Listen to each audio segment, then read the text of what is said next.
The 6 cheerleaders from Baylor Lake High School were complaining loudly about how difficult it was to find a good man who would love and respect them. Even Anita Sanchez, the kind librarian, was joining in their conversation. Jared Broussard couldn't help but laugh, which caught everyone's attention. Some girls looked curious, a few were annoyed, and others glared at him with frustration. Jared was not unattractive. He had wavy hair, warm brown eyes, and a friendly smile. However, because he wasn't athletic and had a slim build, the girls rarely noticed him. "Oh, why can't I find a nice guy?" he teased, pretending to be serious. This made them all look at him in anger. "And why were you listening?" Tammy Hale asked with disdain. "I wasn't trying to listen. It's hard not to hear you complaining," Jared replied, showing them his earbuds. "I was trying to enjoy some music, but all I hear is you all talking." "Complaining," Ariel echoed. "Just like my mom's little dog," Jared joked. "Do you want to know why you can't find a decent guy?" Jared asked, losing his playful tone. "You really want to know?" "Please tell us," Tamara said sarcastically. "Because you keep pushing guys like us aside," he said, pointing to Eric Miller, who was writing in a notebook. "Eric is one of the nicest guys ever," Jared continued. "Did you know he's a published poet? But of course you don't know because he doesn't fit your idea of a nice guy. You ignore him because he doesn't look like those popular guys." Jared then pointed to Clifton, another boy who was also not very popular. "Clifton is going to USC on a full scholarship and has excellent grades. But I heard how you laughed when he asked you to the dance, Rochelle. You chose Tommy instead. How's that working out for you now?" Rochelle looked upset and quickly left the room. "That's enough, Mr. Broussard," Anita Sanchez warned him. "Go ahead, give me detention," Jared said defiantly. "You know that's what they call you behind your back, right? These stuck-up girls act like they are your friends when you are around, but as soon as you turn away, they make fun of you." Amid the shouting of, "That's not true," and "You're so rude," Jared kept going. "Jack asked you out, didn't he, April? Why didn't you go with him?" "Oh, right, because you were with Chad. And where is Chad now?" "Oh, that's right. He's dating Sandra. Even after you did that for him. I wonder why you can't find a guy who treats you well." April looked shocked as some people in the library turned to look at her. Then she started to cry. "Why can't I find a nice guy? Let me tell you why," Jared shouted in the quiet room. "Because you're too full of yourself to see the good guys right in front of you." He picked up his books. "You know what? You all deserve what you get. You deserve to be treated poorly. You bring it on yourselves." "Yeah, I'll see you all at detention," Jared said, and left the library. 3 hours later, Jared entered Mr. Cousins' room. The science teacher looked up, a puzzled smile on his face. "Did you need to see me, Mr. Broussard?" he asked quietly as other students came in for their 1-hour detentions. Yeah, I thought Miss Sanchez sent a note?" Jared asked. "No, I didn't see anything," Mr. Cousins replied, looking through the stack of notes from other teachers. "All right then," Jared smiled. "You're such a jerk," Leslie Webb, one of the cheerleaders, said as they walked past each other. "Just leave me alone, Leslie," Jared replied sharply. "I'm not a mean person," Leslie shouted and pushed Jared. "What?" Jared pretended to be shocked by her reaction. "Miss Webb, putting your hands on another student," Mr. Cousins said, already writing a note for Leslie. "But he called me," Leslie said, tears rolling down her face. "Really? Are we in elementary school? Come on now," Mr. Cousins replied. "I just called her Leslie, but I guess that is an awful thing to say," Jared smiled. "Oh, that's not fair," Leslie shot back. Jared just made it onto the bus just before it pulled away from the school. He was relieved. Otherwise, he would have had to walk 2.5 miles from Baylor Lake High School to his small home in Baylor Lake, Louisiana. His mother, Belinda Broussard, welcomed him as he walked in. "Why aren't the girls all over you?" she asked, lovingly brushing her hand through his thick hair.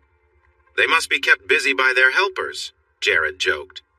"I got a letter from Votech," she said. "Oh, I hope," Jared said as he tore open the letter. "Yes!" he shouted a moment later. "I'm in welding class!" "I passed the test. I'm going to be a welder." The next day, Jared took a deep breath and walked over to Leslie as she was putting her lunch bag in her locker. "Leslie, listen, I'm sorry," he said. "I shouldn't have said that." "Yes, you shouldn't," She yelled at him and walked away. "Because of you, I got another detention. If I get one more, I'll be suspended." Jared then went to Mr. Cousins and explained what really happened, why Leslie reacted as she did. "But she had no reason to treat you that way," Mr. Cousins pointed out. "But she was upset," Jared argued. "All right, Mr. Broussard, I will cancel this detention," the teacher said. When Leslie arrived for her detention, she was surprised to hear Mr. Cousins say there was no detention. "Mr. Broussard explained what happened," he said as more students came in for their detentions. Leslie called her best friend April to share the news. April then told Tammy Hale, who thought about it for a moment. If it had been her, either Chad or Billy would have made sure Tammy got another detention. With graduation so close, all the assignments and tests piling up, a suspension could be really bad for anyone with a C-, and Billy would have enjoyed watching Tammy scramble. Before most of the cheerleading group sat down for dinner that evening, they all knew what Jared had done. He had stood up for one of them and done the right thing. "But he's still a jerk," Tammy whispered to Rochelle. "What was that about in the library?" Tammy spoke for almost 3 minutes before she realized they had lost the connection. She called Rochelle back, but it went to voicemail. "Ha ha!" Tammy laughed into the phone. "I was just talking and didn't realize we weren't even connected. Guess you're doing the same thing. Call me back. Love you." Rochelle had stopped talking. She had closed her phone, ending the call. She wiped away a tear. She had been so happy. She had even sung out loud when she saw the little positive sign on the test. A baby. A beautiful little baby. If it was a girl, they could play together, dress up, and go to ballet classes. If it was a boy, he would be strong and kind, just like Tommy. They would name their son Trey because Tommy's full name was Thomas Huval Jr., and Trey would be Thomas Huval III. Tommy would show Trey how to throw a ball, and they would be her two strong boys. "It's not mine," Tommy had said, his face showing his anger. When he finally admitted the baby was his, he insisted she should not have the baby. "What? Tommy?" Rochelle cried, tears streaming down her face. "How could you do this?" The blow to her face had left her dazed, but the kick had made her faint. When she woke up, she was at the University Medical Center in Lafayette, Louisiana. The police had asked Tommy Huval Jr. about Rochelle's injuries and what had happened. He said he didn't know. They had been at a party, had a fight, and she left angrily. What happened after that was a mystery to him, too. "But you need to catch who hurt her," he said, tears falling from his handsome face. Rochelle did end her relationship with Tommy, but he begged her to come back. He apologized. He promised he would change. Eventually, she forgave him, but their attempts to get back together weren't as magical as she hoped. He left right after, saying he was going out with his friends. Now, just 3 weeks before their graduation, Rochelle wiped away more tears. She would have been 7 or 8 months pregnant if Tommy had not caused her to lose the baby. She imagined the baby kicking inside her, and they would have been choosing names if the results had shown it to be a girl. Gloria. That was Nana's name, Rochelle remembered, her heart heavy for her loving grandmother. Graduation day came, and everyone went to the celebrations, promising to stay in touch and be friends forever. Almost no one noticed that Eric Miller, Jared Broussard, Clifton, Jack, or Barry were absent from the gatherings. A few parents did notice, though. "Tammy, you invited Clifton Abrams, right?" Mrs. Hale asked her daughter. "He gave such a great speech." "Clifton? No way, I wouldn't invite him," Tammy scoffed. "Not invite him?" Her mother chuckled derisively. "Tammy, he's got a full scholarship to USC, and where is Mikey going? Oh, that's right, he isn't." Summer went on, and those who had plans for college began to leave slowly. The ones without plans tried to find jobs, but faced stiff competition from other recent graduates, college grads, and even some seasoned workers looking for work. The job market in 2009 was tough. Jared worked hard and studied diligently, eventually landing a job at an oil field company. He planned to study underwater welding, a challenging job that required scuba diving skills and special welding techniques. But it was a job in high demand on the oil rigs, and he always had work available. Jared had just returned from a few weeks at work when his mother handed him a note. "Call Leslie Webb," it said. He did, and Leslie was excited. She talked quickly about old classmates and stories Jared didn't care about. Finally, he interrupted her. Leslie, why are you telling me all this?" he asked. Jared, I didn't raise you to speak like that, his mother called out. Sorry, I just got in and I'm really tired. If you have a point, please get to it, Jared said with a sigh, avoiding his mother's disapproving look. Well, Tammy is having a party tomorrow, just hanging out, and... Leslie continued, not finishing her thought. Jared made a hurry-up gesture but stayed quiet. So, do you want to go? Leslie asked. What? Why? Jared was honestly confused. Leslie gave a reason that didn't make much sense, and Jared, surprising himself, said, Sure, I can pick you up at 8 or 8:30. I was thinking about that Mexican place in Bender Manny's. They have the best salsa, Leslie said. Sounds great. I'll pick you up at 7 then. Jared let his mother scold him for being rude on the phone, but she was happy to see him going out. Oh, your first date, she exclaimed. Mom, what about Denise LeBlanc? He reminded her. Oh, what happened to her? Belinda asked. She was such a nice girl.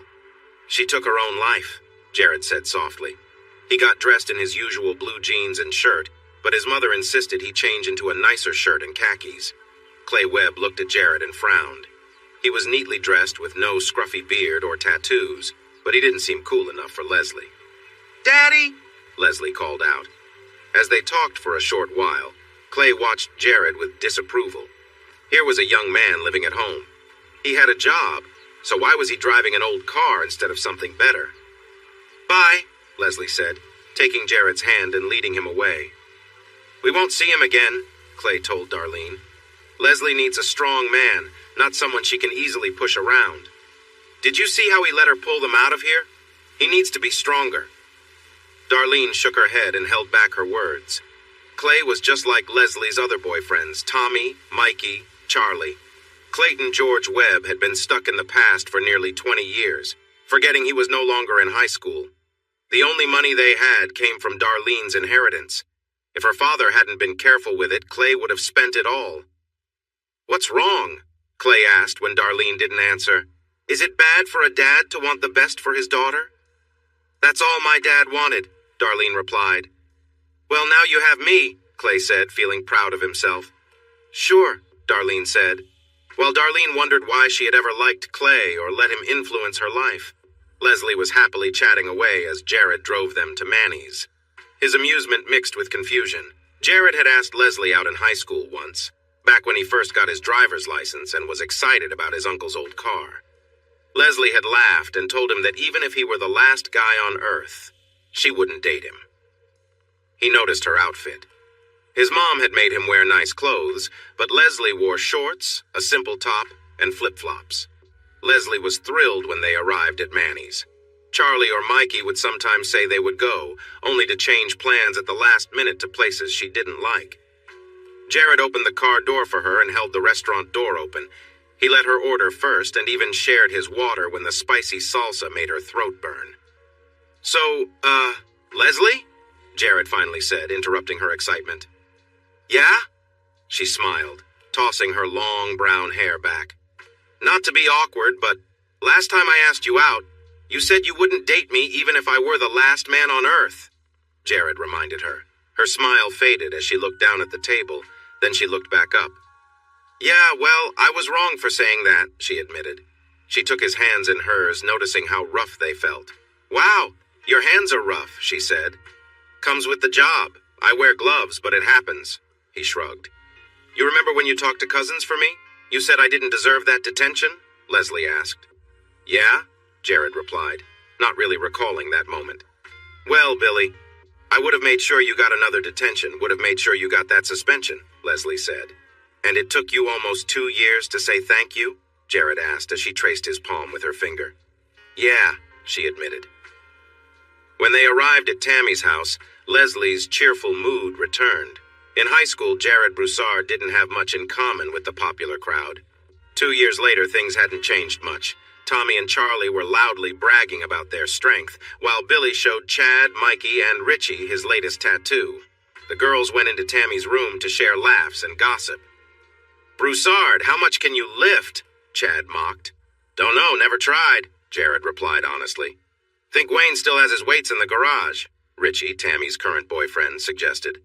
I bet I can lift 100 pounds more than you and do twice as many, Tommy challenged. Jared shrugged.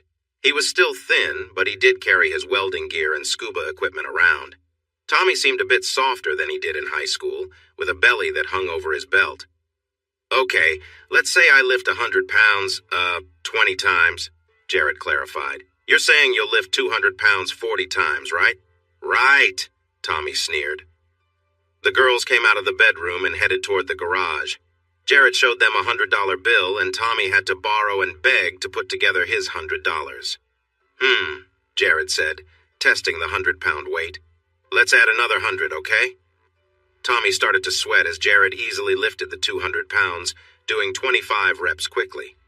Leslie hugged Jared, bouncing with excitement. Jared smiled at her, and she kissed him gently on the lips. Jared found it amusing. In high school, Leslie didn't pay much attention to him, but now she was clinging to him. He briefly wondered if being the only guy in the crowded, warm garage with a job had anything to do with her attention. Tommy was worried. He had lifted 300 pounds before. He even managed 325, but that was over a year ago, and he barely managed 10 reps then. Rochelle's worried face annoyed Tommy. True, $43 of his $100 was hers, and she complained it would take another 2 weeks for her to get more. Chad and Billy's smirks also frustrated him. They were hoping he would lose, looking forward to having something to tease him about. Chad especially wanted to show Rochelle what a failure her boyfriend was. He had even said on several occasions that he was interested in Rochelle. "Good luck with that," Tommy had chuckled in response. Tommy grunted as he pushed the weights, his muscles straining. Billy was there, ready to help if needed. After 8 reps, Billy had to step in and guide the bar back into place. Rochelle, looking frustrated, stormed out of the garage, and shortly after they heard the front door slam shut. "How many can you do, huh?" Tommy asked, panting, while Billy laughed at him. "More than you, for sure," Billy replied with a grin. The party atmosphere was tense, with people teasing and mocking each other. Chad and Billy especially enjoyed picking on Tommy, bringing up how Jared had embarrassed him earlier. "Man, Jared made you look bad right in front of Rochelle," Chad taunted. "Where'd she go anyway?" "She left after Jared got the better of you," Billy added. "Why don't you go talk to him about it?" Jared, sitting off to the side, felt detached from the group. He remembered how, back in high school, he used to wish to be part of this crowd, hanging out with the popular kids, sharing stories. Now, it all felt pointless. The conversations were childish, filled with empty boasts and immature jokes. None of them had much going on in life. Richie was working a low-paying job, and Chad had lost his job at the gas station. Tommy and the others didn't seem to be doing much better. Jared, having gone to a technical school and now working on the rigs, had moved on from the dreams he once had.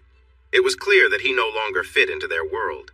Even the girls he had once admired, Tammy, April, Leslie, now seemed shallow to him. Leslie, who had stayed by his side during the party, smiled at him. "Guess you're still on rig time, huh?" she said softly. "Yeah," Jared replied, nodding. He had kept to himself, nursing a single beer while the others drank like they were in a race. Tommy, now fully drunk, tried to provoke Jared, but he ignored the comments and stayed calm.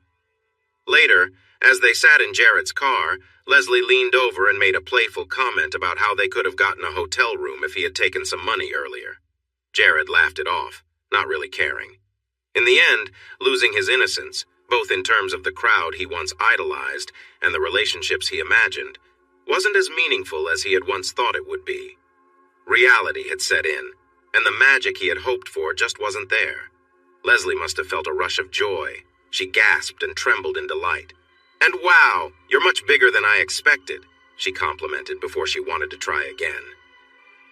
They went on a few more dates before Leslie ended things with, "It's not you, it's me." But losing her wasn't as hard for Jared as he thought it would be. He had enjoyed learning how to share affection and how to make a woman feel good.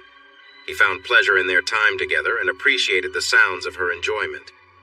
Jared came to realize that intimacy was the only thing they really had in common. He had a career and often talked about his work in the field. Leslie, on the other hand, often chatted about the shows she watched on television. When he returned to his mom's house after a few weeks away, she handed him a piece of paper. "Call Rochelle L. Esposito," she had written. "It's Rochelle, Mom," Jared chuckled. "Rochelle!" "Oh," his mom laughed. Rochelle had learned, shortly after their gathering, that Jared had declined the money he had won. She immediately called Tommy. "Hey, where's my $43? She asked sharply. "Huh? Oh, right," Tommy replied. "I mean, I lost it, you know." Rochelle bitterly said that Jared had not accepted the cash. Tommy then made a weak excuse about what happened to her money. "You owe me $43, she shot back. Usually, Tommy could charm her into letting things go, but this time, Rochelle was firm, insisting he pay her back. Almost 3 weeks later, he finally gave her the money, but by then, she told him she was done with him, tired of his lack of ambition, and ended their relationship. One day, a strange number called, and Rochelle answered carefully.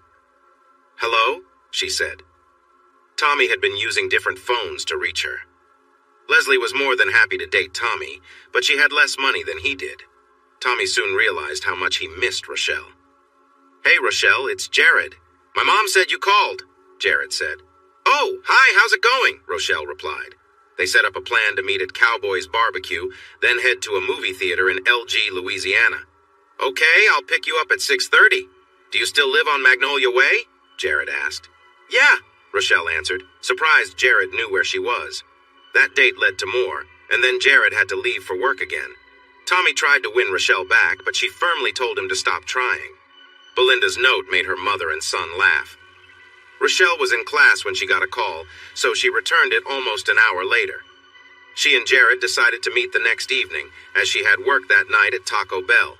Jared met Rochelle's parents, Francis and Connie Esposito. They both agreed that Jared was much better than Thomas Huval Jr. Jared and Rochelle went to Sweet Peas for fried catfish. When Jared opened the car door for Rochelle, she leaned in close to him. "Have you ever been to Huval's Levee?" she asked. "No," Jared replied. "You know," Rochelle started. "A little high school nostalgia, huh?" Jared said. "Why don't we just go to the Acadiana instead?" The motel room they chose was simple and clean, with a basic bed and pillows. They were not interested in the room's looks or comforts. It simply offered more space than Rochelle's car, which had been totaled in an accident earlier that year. Jared kissed Rochelle softly as he helped her out of her blouse. He looked at her for a moment, then smiled and kissed her again. As they took off a few pieces of clothing, Jared admired Rochelle and kissed her again each time. Then it was Jared's turn to change. When he took off his briefs, Rochelle giggled softly. Feeling embarrassed, Jared quickly reached to put his briefs back on. No, I wasn't laughing at you," Rochelle quickly reassured him.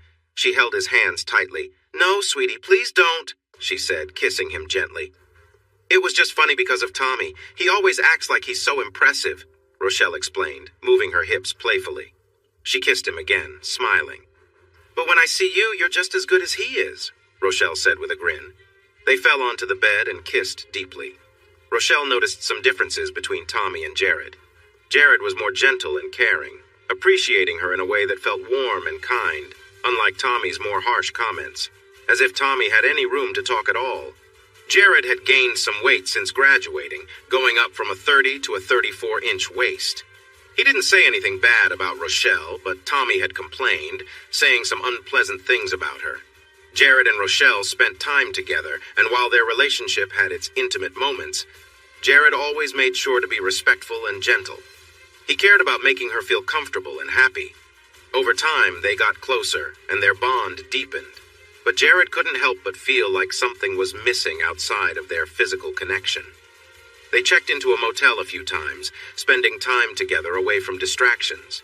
Jared was always patient, making sure Rochelle felt safe and relaxed. He introduced new things slowly, ensuring she was comfortable with everything. Despite their closeness, Jared sometimes felt uncertain about their future together. As their relationship progressed, Jared realized that while Rochelle was beautiful and they had chemistry, they didn't share much beyond their time together. She was in college and seemed to think that gave her an edge, though Jared was doing well for himself with his job. He started wondering if their relationship would last, feeling like they didn't have enough in common to build something more meaningful. Despite the good times, Jared often found himself waiting for the moment when things would change, expecting Rochelle to say they needed to slow down or see other people. Though they enjoyed each other's company, he couldn't shake the feeling that something deeper was missing.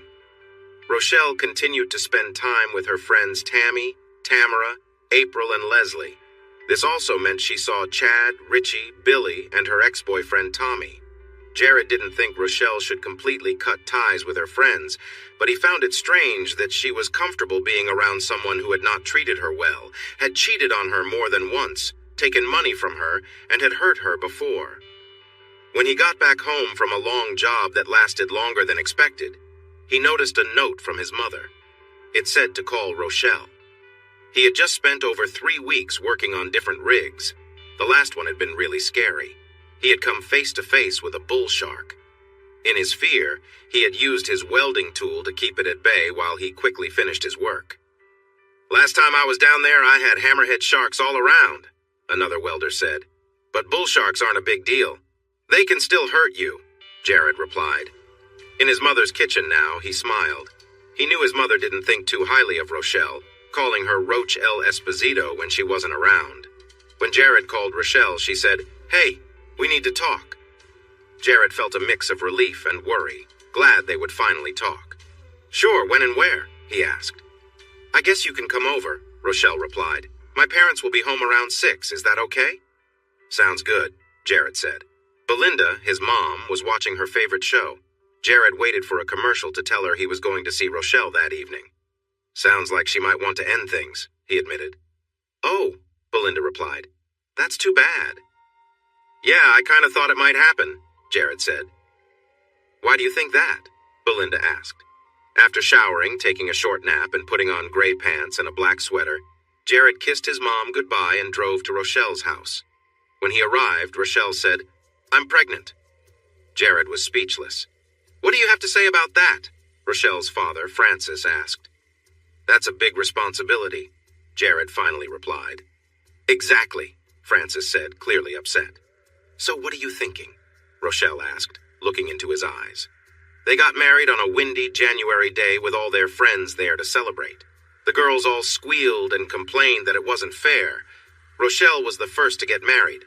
The boys laughed and made fun of Tommy, saying his girlfriend was marrying someone else. At the small reception, Belinda called Rochelle Mrs. Broussard, and Rochelle quickly corrected her. "It's Esposito Broussard," Rochelle said. "Oh, our name isn't good enough for her?" Belinda joked. "Hey, I'm just hearing this now," Jared replied. "No, it's just that I'm married now, but that doesn't mean I forget who I am, right?" Rochelle said. The happy couple bought a 3-bedroom house in DeGard and started preparing for their baby. Jared often joked that he went to work just to get some rest from all the sanding, painting, and cleaning. He didn't tell Rochelle, but another reason he appreciated going to work was to escape her loud, childish friends. He didn't expect Rochelle to cut ties with her childhood friends entirely, but he found it troubling that she let her ex-boyfriend visit their home. Leslie Webb enjoyed reminding Rochelle and their group that she and Jared used to be close. Often Leslie would offer to help out when Rochelle's belly got too big to be comfortable. Instead of getting upset, Rochelle would just smirk at Leslie. However, the flirting made Jared uneasy. He surprised everyone by telling Leslie to stop or leave his house. "Honey, she's just joking," Rochelle quickly defended Leslie. "Leslie, tell him you're just kidding." Gloria Ann Broussard was born just 5 months after Jared and Rochelle's wedding and clearly became a daddy's girl.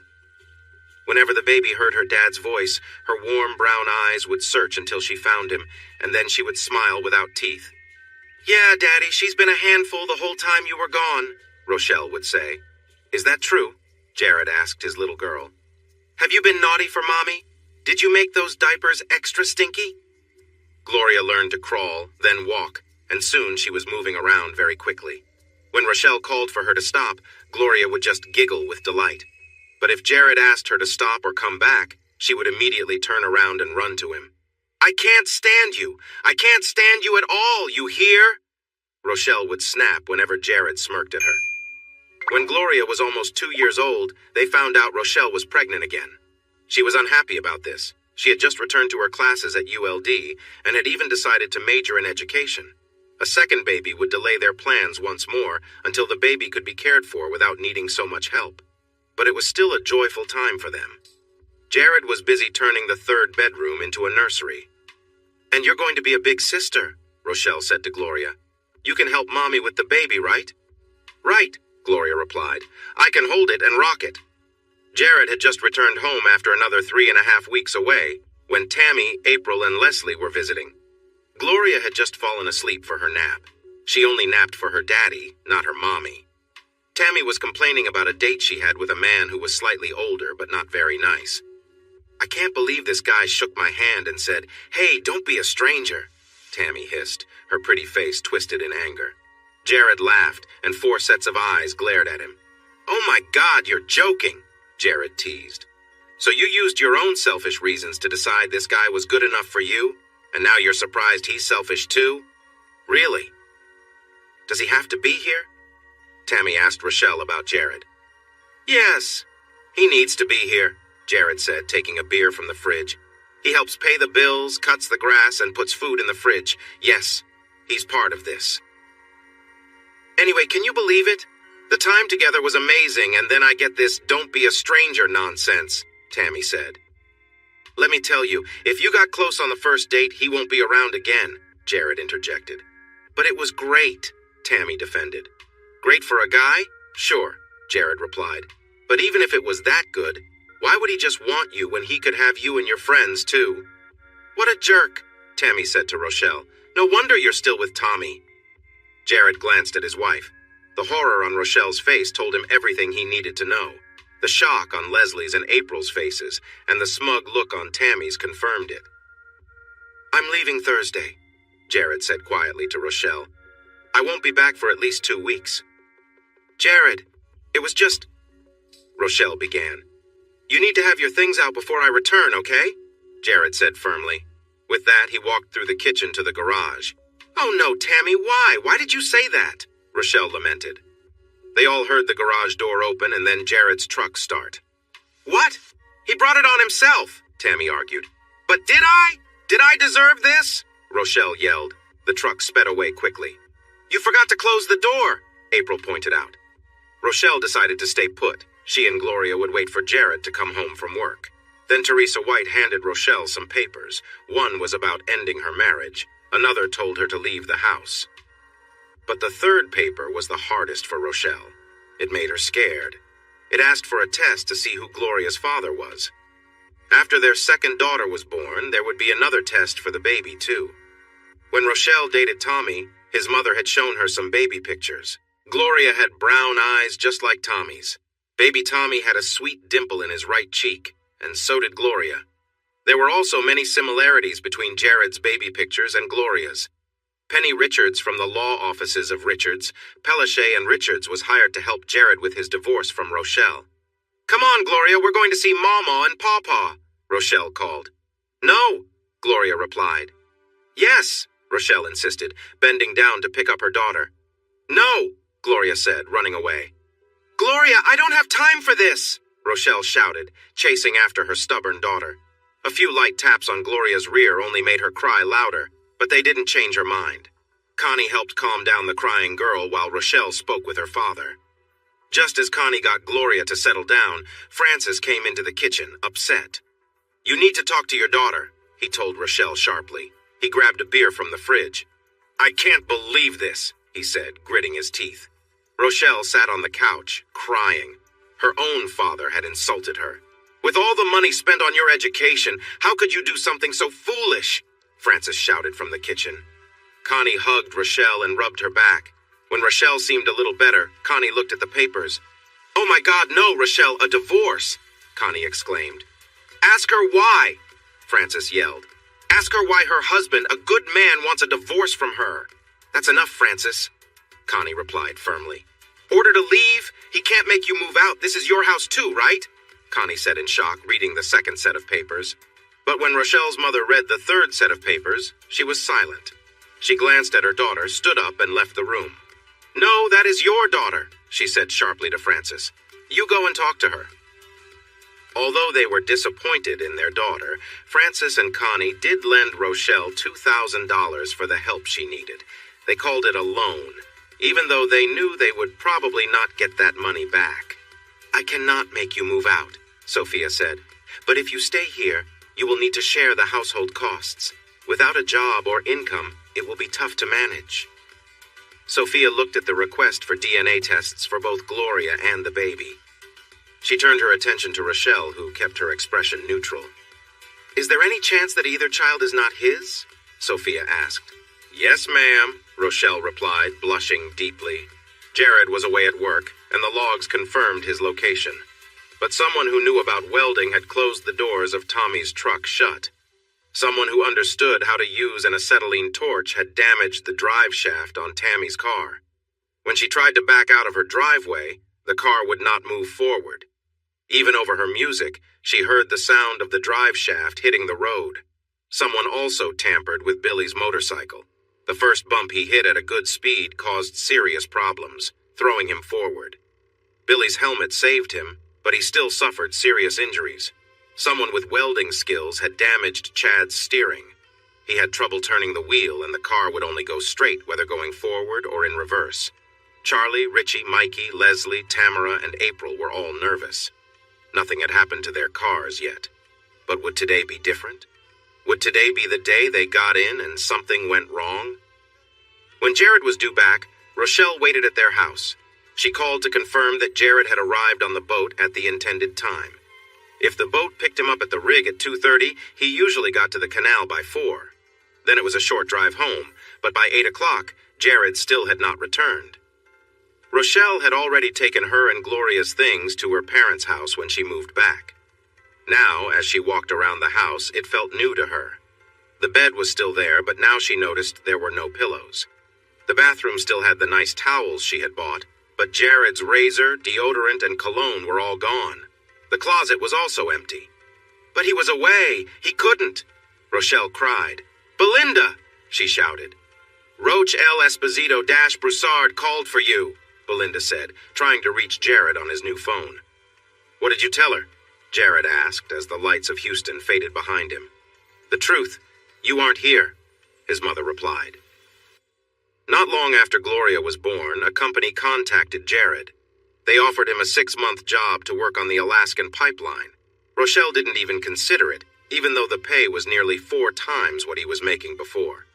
The truth was, Jared wasn't very interested. It meant 6 months away from his little girl, with only a few weekends off to see her.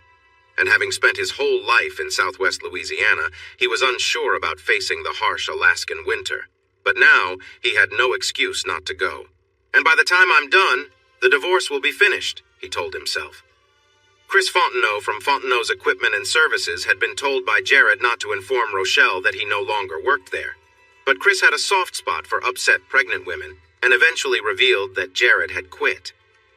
"Honestly, I even offered him land work or shop work," Chris shared. "It doesn't pay much. Do you know how much an underwater welder earns? But he just said it was time to move on." Then the 59-year-old man made Rochelle uncomfortable by saying he would help her out if she ever needed it. Jared was wise enough not to tell Chris where he was going. Chris did tell Rochelle the truth. Welding jobs were available, not just in oil, but in many other industries too. "Man, as good as Broussard is, there's no limit to where he could go," Chris said. With tears in her eyes, Rochelle had to tell Sophia to cancel the request for counseling. Since they did not know where Jared was, and Belinda wouldn't say, they couldn't force him to go. The DNA test on Gloria showed that Jared Broussard was not her father. It also revealed that Tommy Huval Jr. was not the father either. Tommy hit Rochelle hard enough to knock out a tooth. Chad Theriot complained and made threats, but eventually agreed to take a DNA test. "What?" Chad yelled when Teresa White, the process server for Penny Richards, delivered papers saying he was being sued by Jared Broussard for back child support. "How am I supposed to pay this?" "Here's an idea. Get a job," Teresa suggested. "And what about my car?" Chad shouted. "I give up," Teresa said. "What about your car?" "It won't start." "I'm still dealing with this," Chad said angrily. "Life goes on, man, life goes on," Teresa replied with a shrug as she got into her car. While Chad looked for a legal way to avoid paying child support, Rochelle was trying to use her daughter to get what she wanted. Belinda had enjoyed being a grandmother and loved having a granddaughter.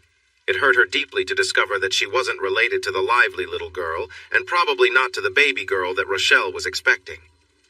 "Please, Miss Belinda," Rochelle cried as Belinda attended to Gloria. "I don't want a divorce." "My Jared wouldn't have wanted a wife like that," Belinda responded. Looks like nobody is getting what they want. Miss Belinda, I made a mistake, all right. Guess you've never made one, huh? Rochelle said angrily. Belinda looked at Rochelle's belly and then at her flushed face. She continued singing to Gloria softly. Rochelle took her daughter and got ready to leave. Tell Nana goodbye, Rochelle said sharply. Belinda's smirk made Rochelle even angrier. She stormed out of the house. Once Belinda closed the door, some tears slipped down her cheeks. Why, God, why couldn't that be my Jared's? Belinda asked quietly. You know I'm a good grandmother. Kathleen Ann Esposito was born nearly 4 months after that day when Tammy Hale revealed that Rochelle and Tommy were still together. The baby had a tuft of blonde hair and bright blue eyes. A DNA test confirmed that Thomas Huval Jr. was the father. Rochelle named Gloria after her paternal grandmother. Kathleen was named after her maternal grandmother, but this did not bring joy to Connie. Congrats, Connie said sharply. 21 years old and already a mother of 2 by 2 different fathers. Congrats. Stop, Connie, Frances said with a sigh. Just stop. Our daughter acts this way and somehow it's our fault. We raised her to think it's okay to be with anyone. What should have been a happy moment felt painful for Rochelle as she watched her father, once strong and brave, walk slowly out of her room at the hospital. The next day, Rochelle and her baby were wheeled out of the hospital. Francis tiredly helped the nurse put his daughter and granddaughter into the car. He nodded silently in thanks and then closed the car door. Daddy, Rochelle started after he got on the road heading towards DeGard. Don't, baby, please, just don't, Frances replied in a flat voice. Please, just don't say anything, dear. 6 months after that difficult day, when Rochelle's perfect life was changed by Tammy's news, Carmen Davis from Davis Realty had a buyer for the charming 3-bedroom house. After paying off the mortgage, Rochelle received a check for $9,812. The first thing she did was to pay back her parents the $2,000 they had lent her to hire Sophia Kutra.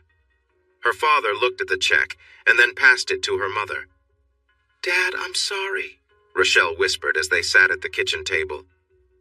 I am too, sweetheart, he sighed, pushing aside his half-eaten dinner and leaving the room.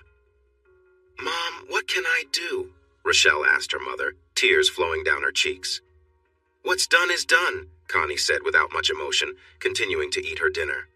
But I'm sorry, Rochelle cried. Yeah, and does that fix anything? Connie replied. Being sorry doesn't put diapers on those kids, does it? Does it put food on this table? Connie went back to her meal. After a few bites, she also pushed her plate away and stood up. I hope they were good, those boys, Connie said. I hope they were worth it. Rochelle cleaned the table and then the kitchen. Just as she finished drying a pot, Gloria announced that she was hungry. But you already had rice, remember? Rochelle smiled down at her daughter. Mommy, why are you crying? Gloria asked as Rochelle placed her in her high chair. Rochelle didn't respond, just opened a jar of applesauce. As she set the bowl in front of Gloria, little Kathleen began to cry. After changing Kathleen's diaper, Rochelle sat down with her daughters in the kitchen. Mommy, why are you crying? Gloria asked again while making a mess with the applesauce. Meanwhile, Jared was in a cozy waiting room, looking out at the city of Houston, Texas. The receptionist had striking red hair and pale skin with a few freckles. Jared thought about how nice it would be to have more adventures. But I've got lots of money now, Jared mused as the sun reflected off a nearby glass and steel building. And nowhere to spend it, he continued to think. Alaska had been very cold. He couldn't believe how freezing it felt. Even with 3 layers of thermal underwear, thick ski pants, 2 sweaters, his parka, and face gear, he still felt like he might freeze. The heated socks he wore had helped a little. Jared was convinced that if it weren't for his warm socks, he would have turned into a block of ice. They had offered him a big amount of money to work a second shift, and Jared politely declined. He had just returned home to help his mother pack up her small house. Aunt Michelle, her sister, lived in Phoenix, Arizona, and had invited her to move in with her. As soon as Jared finished sealing the last box, he got a call from a company asking him to work for 3 months in the North Atlantic Sea. The money they offered was incredible. He realized he would need to work almost 2 years offshore in the Gulf to earn that much. Belinda had sold him the house by Baylor Lake, which took a small part of his savings. Buying a new truck used up some more, but he still had a good amount left. I have enough money, but sadly, I also have too much time, Jared thought as he put the last box in the truck. After a hug and a kiss, his mother went one way and he went the other. Time was not on Jared's side. He did not love Rochelle. In fact, he often found himself not even liking her. Looking back, he wished he had asked for a paternity test before marrying her. If he was the father, he could take care of child support. Of course, Gloria was not his child, and neither was Kathleen. He sometimes wondered about Kathleen. Did she inherit her mother's beauty? Or did she look like Tommy? He had not loved Rochelle, but he had loved being a father. He adored his little girl. The fact that his wife had been with her old boyfriend and her friends mocked him made it impossible for Jared to stay married to Rochelle or to be a true father to Gloria. Penny Richards, now Penny Jones, his lawyer, arranged for a property management company to oversee his home while he was in the North Atlantic for 94 days. He thought their fees were a bit high, but he had enough money to manage it. Alaska had not prepared him for the biting cold of the North Atlantic. The strong winds howled around the tall structures, and no matter where he went, Jared felt the chill. On the open water, it was especially chilling. I really don't care, Jared thought as he sealed the last container. As soon as my shift is over, I'm getting out of here. And he did. After just 1 week at home, he started working for King Sanitation. They sent him to Santa Barbara, California. He loved the warm weather and the fun atmosphere there. But after a few months, he admitted to Bronson Metier, the head of the Santa Barbara office, that he was feeling homesick. Jared told Gordon King, the owner and CEO of King Sanitation, that he missed home. Gordon had 2 welders working at the Baylor Lake office, but he promised Jared he would contact him if he needed help. They said goodbye on friendly terms. 1 week after getting home, Jared received an invitation to the corporate office in Houston, Texas. They wanted him to lead a team of welders to Nigeria.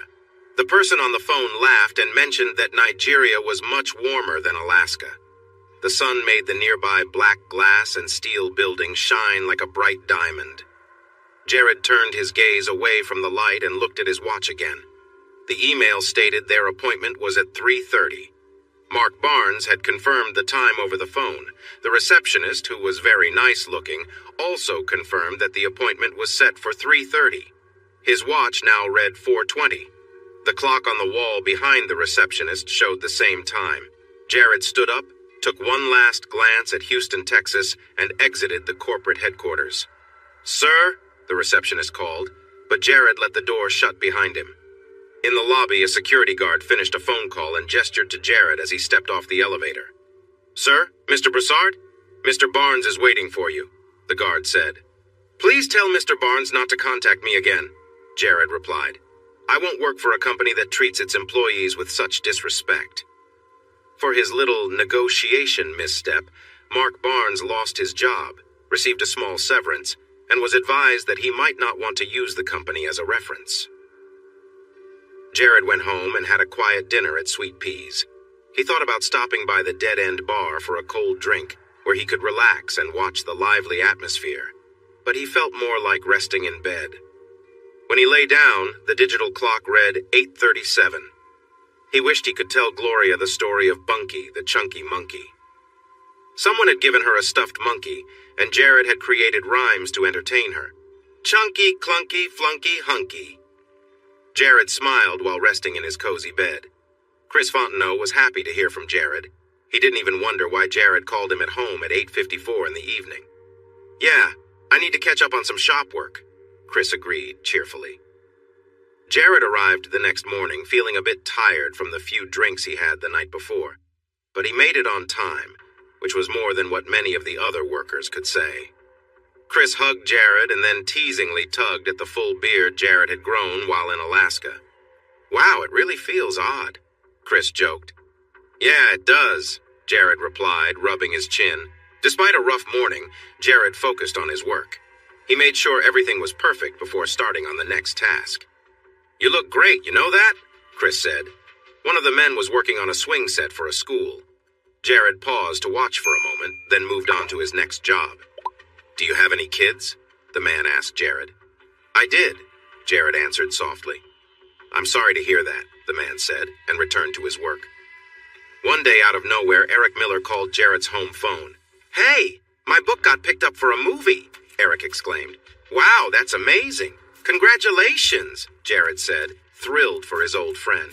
But how will they turn poems into a movie? No, it's a novel I wrote, Eric chuckled. But we're having a party at the backyard barbecue. Can you come? When is it? Jared asked eagerly. Tomorrow night at 9, Eric said. I can't wait to see you. It's been too long. The shop was closed on Saturday, and Chris didn't want to pay overtime. Jared decided it was time to shave and trim his wild hair. His mom said he looked rough. Wagamon's barbershop was a well-known place in Degard, Louisiana. It had started years ago by 3 brothers. The locals called it Wax Barbershop because only one brother could cut hair well. Then that brother got sick, and the others struggled to give decent haircuts. One of the brothers passed the shop to his daughter, who hired 2 young women to help. It still had its nickname because many boys and men had to shake it off after a pretty woman cut their hair. I'd like it short and neat, please, Jared said as he settled into the chair. 40 minutes later, aside from a permanent squint from the sun, Jared looked just like he did in his high school yearbook pictures. He paid the young woman and decided to give her a $10 tip. Thank you, she said happily. No, thank you, Jared replied, admiring his reflection in the long mirror. Jared smiled as he entered the barbecue restaurant, feeling a bit self-conscious. Hey, do I look like an axe murderer? Jared joked with a customer. How would you know what one looks like? The customer laughed. My mom told me, Jared replied with a chuckle. The customer started to ask more, but Jared waved goodbye and headed home. He bought an expensive bottle of champagne and a cheap card that said, Congratulations, then spent the afternoon doing chores and taking a nap to pass the time. When Jared arrived at the back room of the barbecue place, he was greeted with a loud shout from Eric. You made it! Eric yelled, still looking much the same as he did in high school. Eric was still a bit overweight and had the same wild brown hair, thick glasses, and a heavy metal band shirt with shorts and tennis shoes. He waved at Jared with a frosty beer in his hand, eyeing the champagne bottle happily. A couple of familiar faces were there, too. Jack Powell, who had joined the Navy and fell in love with Japan, was with his wife, Ryutu. Clifton Abrams was also there. He looked better, but still quite thin. Jared teased him about his receding hairline. The party had a good mix of old friends and new faces, and there was plenty of good food and cold drinks to go around. Hey, Eric! We got you a little surprise! One of Eric's neighborhood friends shouted as he stumbled toward the door. Suddenly, Leslie and Rochelle entered, both dressed in playful cheerleader outfits. Billy St. Charles followed, holding a large boombox. Though Billy had been in an accident that changed his looks, he joined in on the fun as he started the music. Leslie and Rochelle began to dance, waving their pom-poms. Jared felt a bit overwhelmed and tried to fade into the background, feeling embarrassed for his ex-wife. It was clear she was not enjoying attention, even if she wore a forced smile. I hear we're celebrating something special tonight, Leslie shouted over the laughter and cheers. Yeah, I sold a book for a movie, Eric proudly announced, though he struggled to stand. A movie? That's amazing, Leslie cheered, though her excitement seemed a bit forced. But is it hot in here? It's too hot, Rochelle chimed in. With that, the atmosphere became lively as everyone laughed and joined in the celebration. This brought on more screams and cheers from the guests. Another song played loudly, and Leslie and Rochelle kept dancing, their outfits barely covering them. Hey, Jawed, didn't you marry her? Clifton, tipsy, asked Jared. Yeah, Jared replied. Wow, and you just let that happen? Clifton said, astonished. Jared was thankful he had only had 2 beers. Watching the scene made him feel uneasy. Now Leslie and Rochelle were only in their bikini tops and bottoms. Jared wondered if he could sneak out before Rochelle noticed him. However, the small space where Rochelle and Leslie were dancing was right next to the door leading to the main room of the restaurant. Hey, Jawed, how do you deal with an ex-wife? Clifton asked, still laughing. Get a lawyer? Jared suggested, hoping Clifton would lean back a bit and stop breathing his food and beer breath in his face. Good one, Clifton said, still chuckling. No, you'll love this. You just throw some money at her. Jared couldn't help but smile a little. Clifton was laughing almost too hard, though. Watching them, Rochelle felt a deep sense of shame, something she thought she had left behind. She recognized Eric Miller and Jack Powell from their school days, as well as Clifton Abrams, who had a big crush on her back then. Next to her, Leslie was still excitedly cheering as they danced to the loud music. It was Leslie's idea to start dancing. Rochelle had tried to find a job, but with the Baggett mattress factory closing, there weren't many options left. Her parents were still helping her out. The truth was, they were her main support. Chad was frequently late with child support and often didn't send enough. Tommy was no different, always late and short on payments. Leslie suggested this could help them earn a bit of extra cash. Now Rochelle hesitated, unsure about her next move. She glanced at Clifton and then noticed Jared Broussard. "Don't worry, I'm leaving," Jared said softly as he walked past her. For a moment, Rochelle was speechless. Just as Jared opened the door to the main room, she turned around. "Gloria misses her daddy," Rochelle said. "Oh?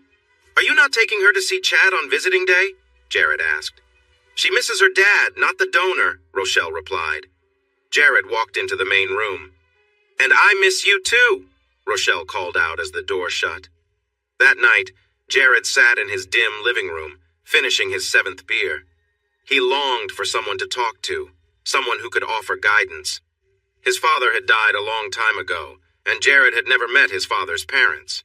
His mother's parents had also passed away around the time he was born, leaving him without any male role models. Since Phoenix was an hour behind Baylor Lake, Jared waited until noon the next day to call his Aunt Michelle. She was happy to hear from him. "Your only nephew," Jared joked. Then his mom was on the line. Jared assured her he had made it to church that morning, Sunday Mass at St. Elizabeth's by the lake. "I thought it was at 9:15, Belinda said. "Only in summer, Mom," Jared replied with a smile. He told her about seeing Rochelle, Esposito, and left out the part about her dancing. "Do you love her?" Belinda asked quietly. "Who, Rochelle? No, it just made me sad to see her," Jared confessed. "Not her," Belinda clarified. "I mean your daughter." "She's not, but yeah, Mom, I miss her a lot," Jared admitted. Belinda noticed her son was troubled, as he rarely called her Mom. She waited a moment, but he stayed silent. "Then maybe you should see about getting her, yeah?" Belinda suggested. "But what will everyone think?" Jared replied. "She isn't really my daughter." "Who cares what they think?" Belinda said. "That girl? She knows the truth. That baby girl is missing her dad." At lunchtime the next day, Jared called Penny Jones's office and set up an appointment for the next morning. He then told Chris he would need the next day off. Jared arrived at the Esposito house. Rochelle opened the door before he could knock, beaming with happiness. She walked towards him, arms wide. Jared surprised her by placing his hand on her shoulder, gently pushing her back. "I'm here to see the girls," Jared said plainly. Rochelle looked at him in disbelief. This wasn't how she imagined their meeting would go. When she learned Jared was filing for visitation rights, she thought she would be included. "I'm just here to see the girls," Jared repeated. "Oh, right, of course," Rochelle said, stepping back into her parents' home. "Who's that? Gloria? Who's that?" Connie asked with a cheerful smile. "Hey, good to see you," Francis said, grinning as he shook Jared's hand. "Daddy? Daddy? It's you?" Gloria gasped as Jared knelt down. "Yeah, it's me," Jared said, a tear rolling down his face.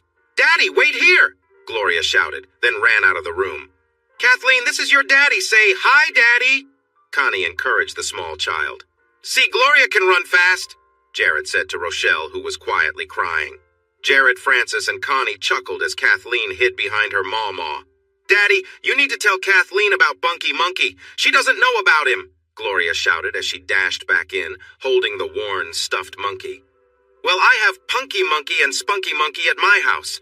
I'll tell her all about them when we get to my place, okay?" Jared smiled, happy she still remembered Bunky Monkey. "Okay, you all have my phone number. Rochelle?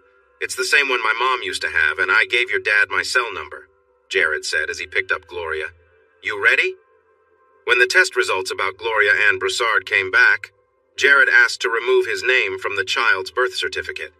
His name was never on Kathleen's birth certificate either. He had never thought of the 15-month-old toddler as his daughter, but Penny gently asked Jared if he thought it was right to keep the two sisters apart. "Is it fair to let Gloria have fun with her daddy while Kathleen doesn't?" Penny asked. Rochelle didn't mind if Jared wanted to be recognized as the father of her daughters, as long as Chad and Tommy gave up their parental rights.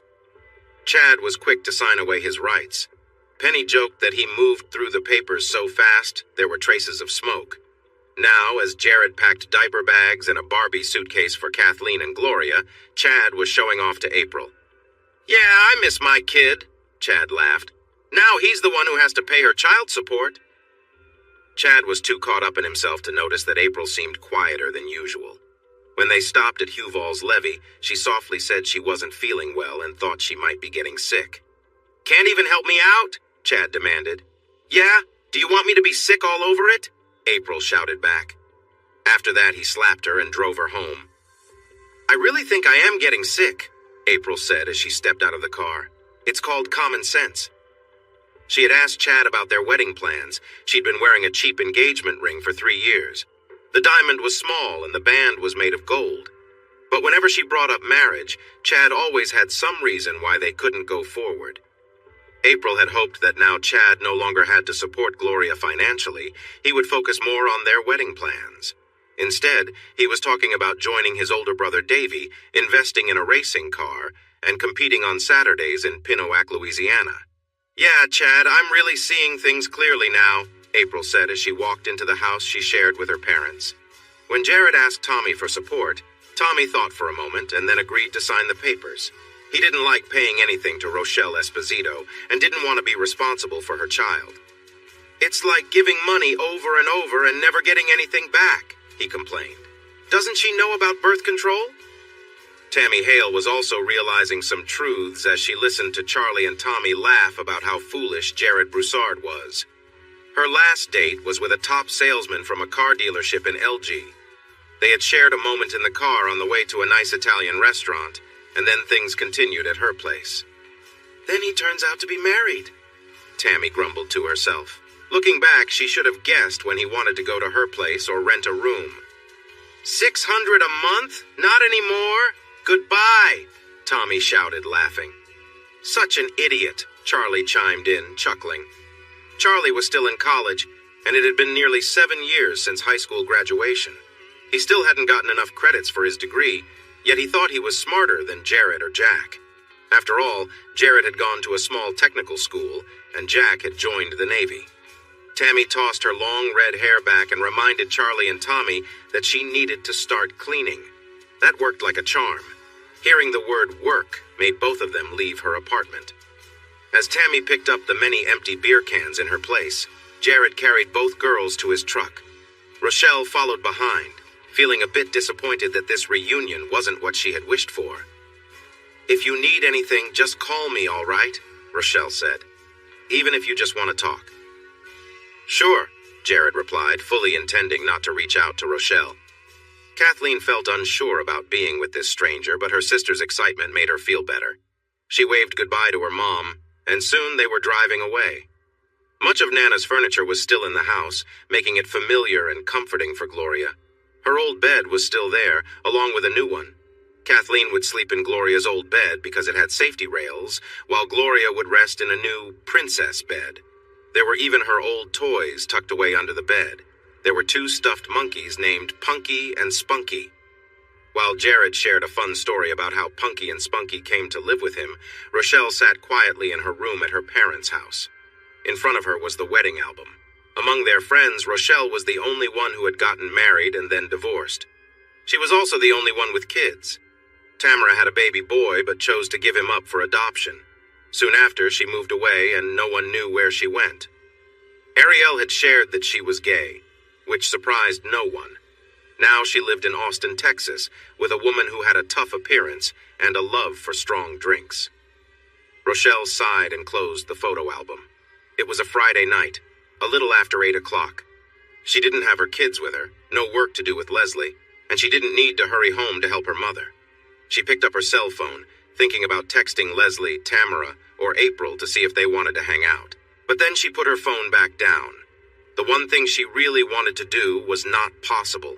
She wanted to be at her home. Instead, she was in her old room at her parents' house, the same room she had when she was in high school. She was sleeping on the same bed. This was her life for now. Suddenly, her phone rang, and she smiled when she saw it was April calling. Rochelle was shocked when April asked for Jared Broussard's phone number.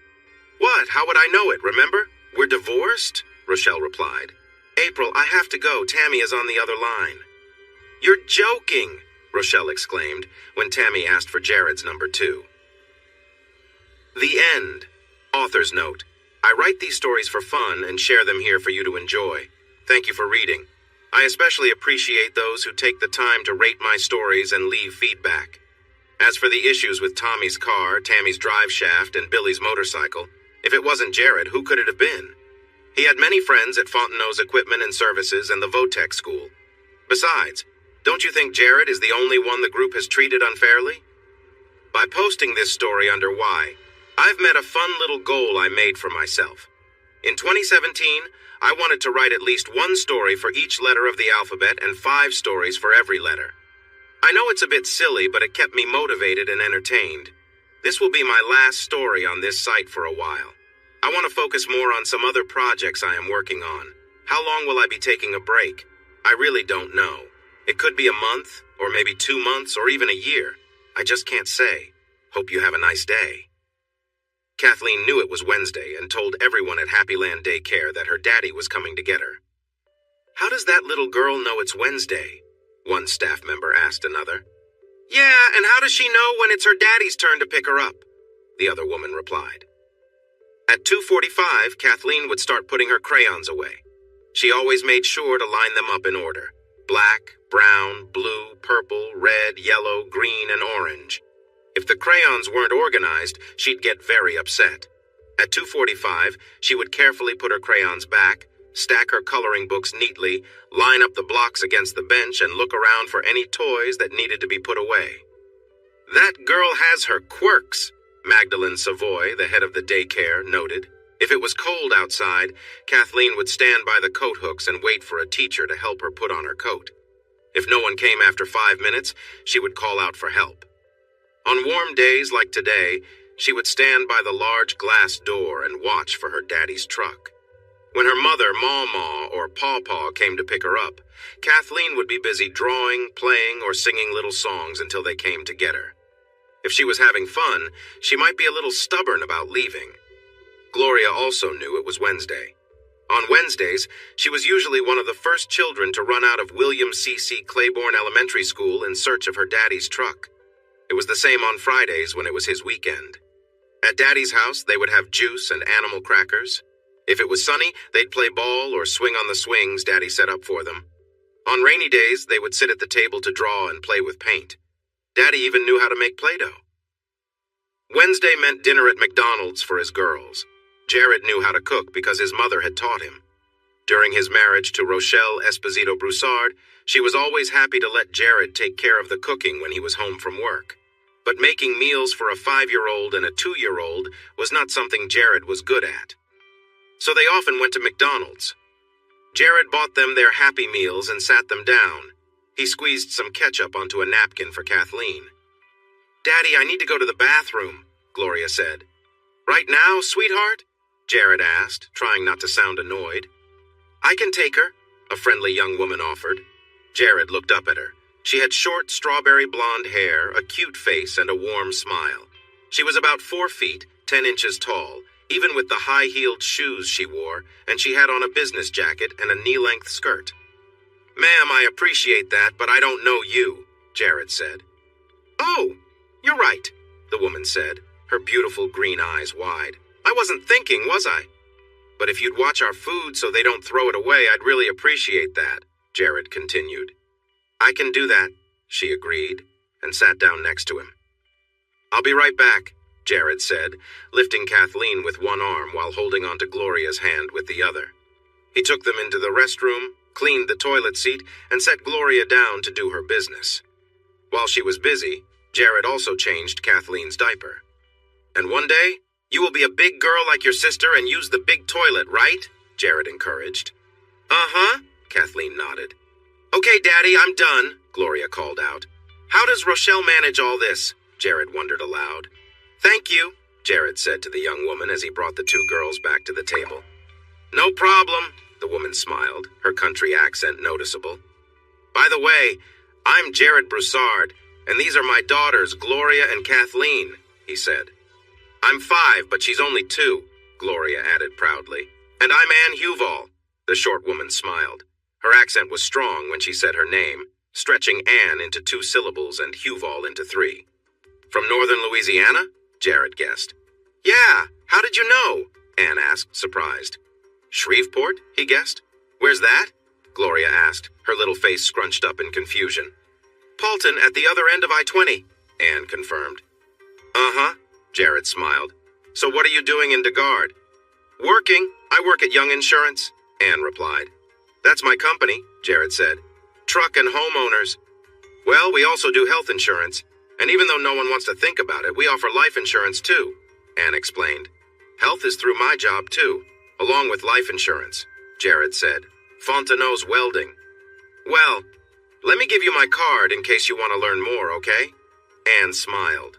The card read Anne DeMonte, and Jared raised his eyebrow. I haven't had time to get them changed, Anne admitted. Well, congratulations. When did you get married? Jared asked. Tommy and I got married 3 weeks ago on Saturday, Anne said, holding out her left hand to show her engagement ring and wedding band. Tommy? Tommy Huval Jr.? Jared asked. Yeah, do you know him? Anne asked. The same guy I'm thinking of. We went to school together, Jared replied.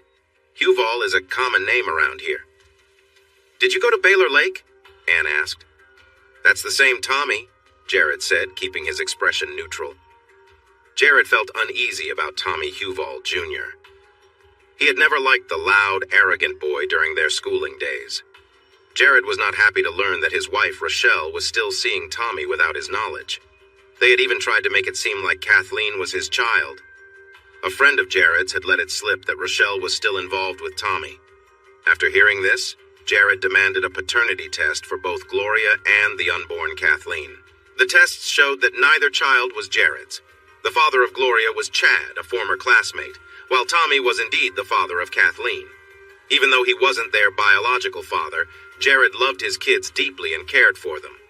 Well, congratulations, Mrs. Huval, Jared said. He looked around and asked, So, is Tommy here? Anne replied, Oh no, he had a client who took too long. I told him I'd just grab a Big Mac. Anne then stood up and walked to the counter. Jared appreciated how her outfit looked on her. Daddy, do you want my French fries? Gloria asked. As usual, Gloria had only eaten half her fries. Jared smiled and happily finished the rest, making loud munching noises.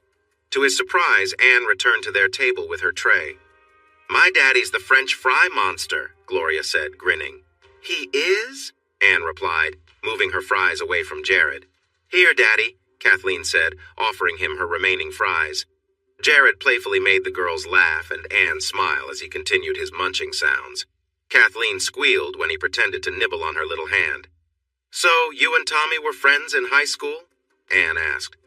Not really, Jared replied honestly. But you know how high school can be. Tell me about it. Those were the longest 3 years of my life, Anne said with a laugh. 3?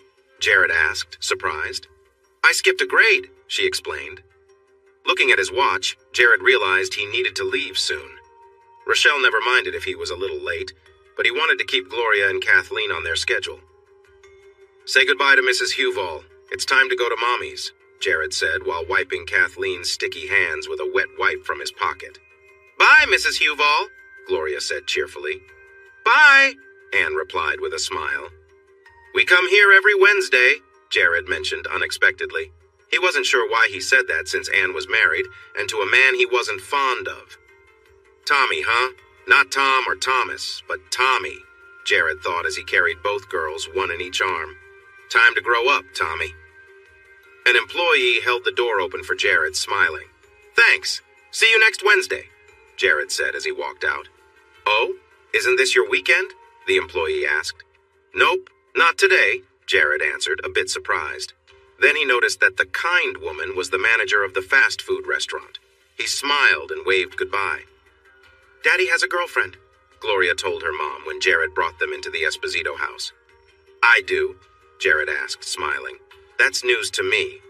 He does? Rochelle questioned, feeling uneasy. The pretty blonde kept wishing and hoping that she could win Jared's heart again. She promised herself that if she got another chance, she would be the best wife he ever had. "You should have kept that promise before," her mother had commented sharply, "instead of being with anyone who said hi to you." "Remember Miss Huval?" Gloria reminded her dad. "Gloria, sweetie, she is married to someone else," Jared patiently explained. "She is not Daddy's girlfriend." "Good. I would not like her anyway," Rochelle joked. "Oh, but she is married to your old boyfriend Tommy," Jared added, as he lowered Kathleen to the floor of Rochelle's parents' living room. "Hey boy, how are you?" Francis Exposito greeted his former son-in-law. "I'm good, Mr. Exposito, and you?" Jared replied. "Tommy, he got married?"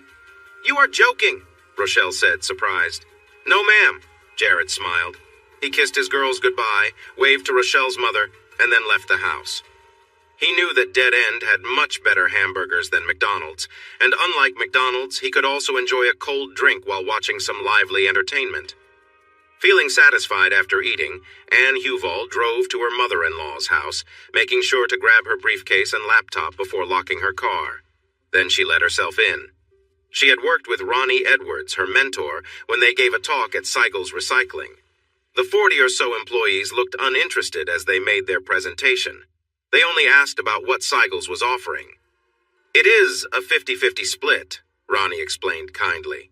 "For the basic dental plan, it would be $9.14 from each paycheck, and Seigel's matches that amount." Anne's job was to hand out packets to the indifferent employees. At the end of the presentation, she stood waiting for anyone to ask her for help. Tommy was among that group. The young man had filled out the basic coverage form and handed it to Anne with a smile. She blushed when he looked at her, and she was surprised when he boldly asked her for a date. Thomas Huval, Jr. had dark, curly hair, warm brown eyes, and a strong face. He was a bit heavier but looked like he had played sports. Their date was dinner at Manny's Mexican restaurant, followed by miniature golf. During dinner, Anne shared that she had grown up in foster care. Her mother had difficult choices in her life, and her father was not in the picture. He told her it was just him and his mother living in the small home where he had spent his entire life. "I feel like I've known you forever," Tommy said. "Me too," Anne agreed. As Anne walked into the small house, she felt like she didn't really know her husband at all. They had married after just a few days of knowing each other. Soon after, Tommy lost his job at the recycling center.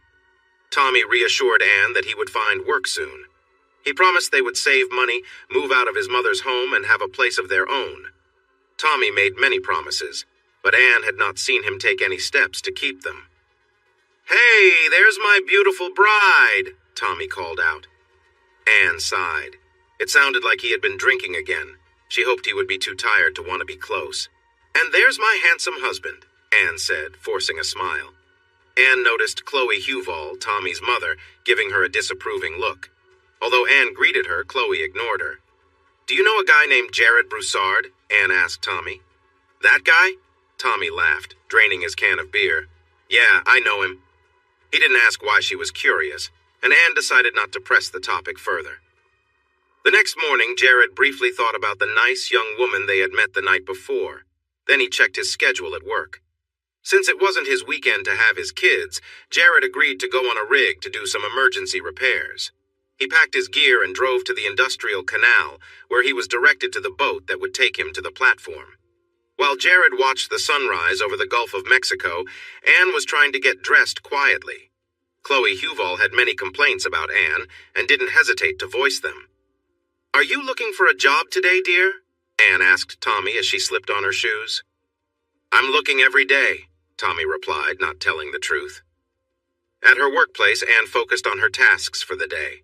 One thing she really disliked was making cold calls. As her coworker Ronnie had suggested, if she did that first, she could relax for the rest of the day. "Don't put it off until last. It will just hang over your head all day," Ronnie had said.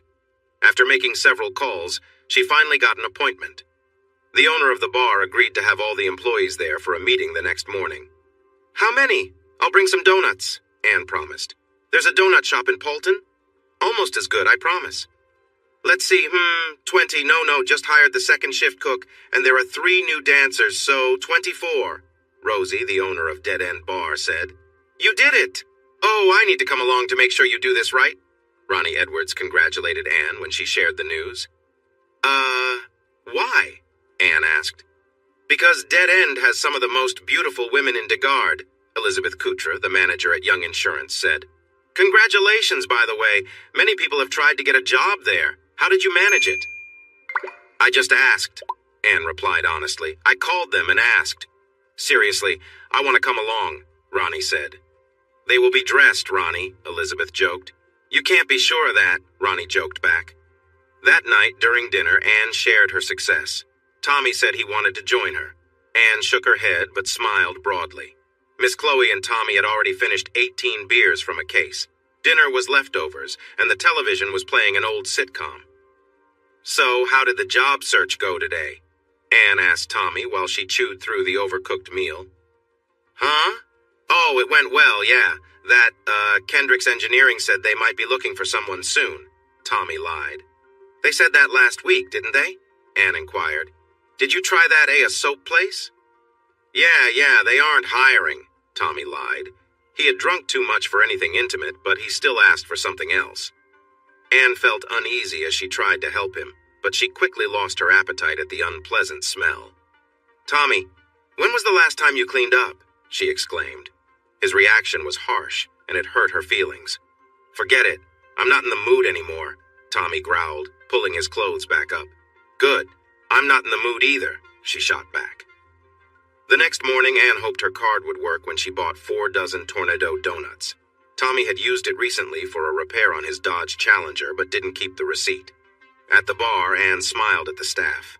It was a lively place with dancing, but it felt clean and welcoming, with the smell of food instead of smoke and spills. Most of the employees were sharp and involved, asking good questions. A few times, Anne turned to Ronnie for help, but mostly she led the presentation herself. My card is included with every packet, and I will leave a few extra with Rosie. If you have any questions, we're here to help, Anne assured the employees. Have you heard about how some insurance companies just want your money and never offer real help? Young Insurance is good, or I wouldn't be working with them. My card isn't working, Tommy snapped when Anne called to tell him her good news. She had signed up 14 out of the 21 employees who had come to the presentation. What were you trying to buy? Anne asked. I told you, I needed a water pump, Tommy replied harshly. I thought you already replaced that, Anne said. He hung up on her. What? He yelled when she called back. We got cut off. I wanted to see if you wanted to go to Tommy's po' boy place, Anne said. And how am I getting there? I need the pump, Tommy said angrily. Forget it, Anne sighed. When Anne checked her bank account, she realized she didn't have enough money to go to the sandwich shop. A recent charge had left her with just $4.19. Anne, Grant and I are going to Salad Lights. Our wives want us to eat healthier, Ronnie said. That's why I keep some beef jerky in my desk, Grant added. We'd love for you to join us. It's on us. You did a great job at that presentation, Ronnie said. On Wednesday afternoon, Anne looked at the clock, thanked the employees of Stolzel's Shoes, and left. She hadn't signed any sales clerks, but Tom Stolzel had talked to her about getting homeowners insurance.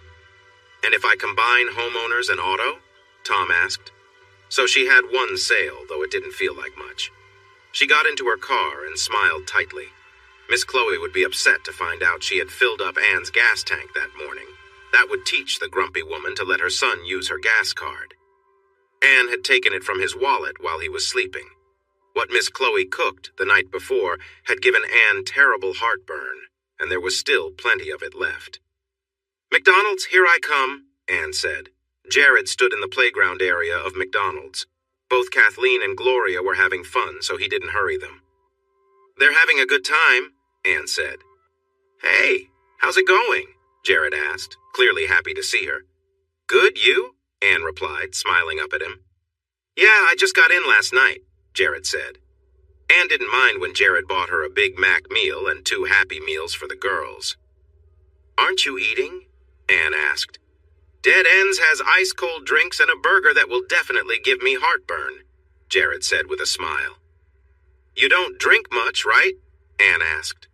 Huh? No, just 1 or 2. The last thing I need is trouble, Jared said. What's that mean? Gloria asked. It's when you drive when you shouldn't, Jared explained to his daughter. So how about another one? A couple of years before you can get your driver's license, you're not worried about that right now. Daddy, you said I couldn't drive until I was 100, Gloria reminded her dad. No, I said you can't have any boyfriends until you're 100, Jared smiled back. Daddy, Anne said with a light laugh. Okay, 99. Is that better? Jared asked, grinning at Anne. Daddy, no, Anne replied, giving him a playful smile. How old do you have to be to drive? Gloria asked. 16, and you're 5 now, Jared explained. So how long is that? Gloria pondered. All right, 16 and you're 5 now, so take 5 away from 16, Jared encouraged her. 11? Gloria guessed. Very good, Jared cheered. Just for that, you get an extra kiss, okay? Okay, Gloria cheered back. I spent my weekend with them, Jared shared with his new friend. Fridays are for fish sticks and macaroni and cheese. But on Saturday, we have lunch here. Then we go to Chuck E. Cheese for dinner. You can come, Gloria invited Anne. Do you think my husband would let me? Anne smiled at Gloria. He can come too, Gloria decided. Oh, I don't think he likes Chuck E. Cheese, Anne said. What? No way! Everyone likes Chuck E. Cheese, Gloria insisted. Daddy's new girlfriend is going to Chuck E. Cheese with us, Gloria told her mom when Jared dropped them off. Gloria, sweetheart, Mrs. Huval is not Daddy's girlfriend, Jared said. Oh, by the way, I found out Tommy is married, Rochelle said. It's on his Facebook page. I told you, but I guess it's not real unless it's on Facebook, right? Jared smiled and kissed his girls. Oh, and someone has a dentist appointment tomorrow, Rochelle said, pointing to Gloria. They're covered by my dental plan, Jared reminded Rochelle. I have the card in my purse, Rochelle replied. Oh, in your purse? Well, then we'll never find it, Jared jokingly said. That's right, Frances agreed. Both of you be quiet, Rochelle said sharply. Bye, girls, Jared said, giving each of the girls another kiss. Anne didn't meet them at McDonald's for lunch on Saturday. She didn't show up at the pizza place for dinner that evening. Jared hadn't expected the young woman to join them. She was married, and unlike his ex-wife, Anne seemed like the kind of woman who would take marriage seriously. On Sunday morning, Jared took Gloria and Kathleen to church. They went to St. Richard's Catholic Church in Degard, Louisiana, even though St. Elizabeth's by the lake was closer. St. Richard's had a nicer spot for children. Anne and Tommy were sitting in one of the pews. Anne appeared happy while Tommy looked a bit tired. When Tommy saw Jared walking toward the children's area, he smirked and nudged Anne, pointing at Jared. Is that the guy you were talking about? He asked Anne, indicating Jared. At McDonald's? Yes, Anne confirmed. He goes there with his daughters every Wednesday. They're not his daughters, Tommy scoffed. Huh? Yes, they are, Anne said. No, they aren't, Tommy replied with a grin. Chad?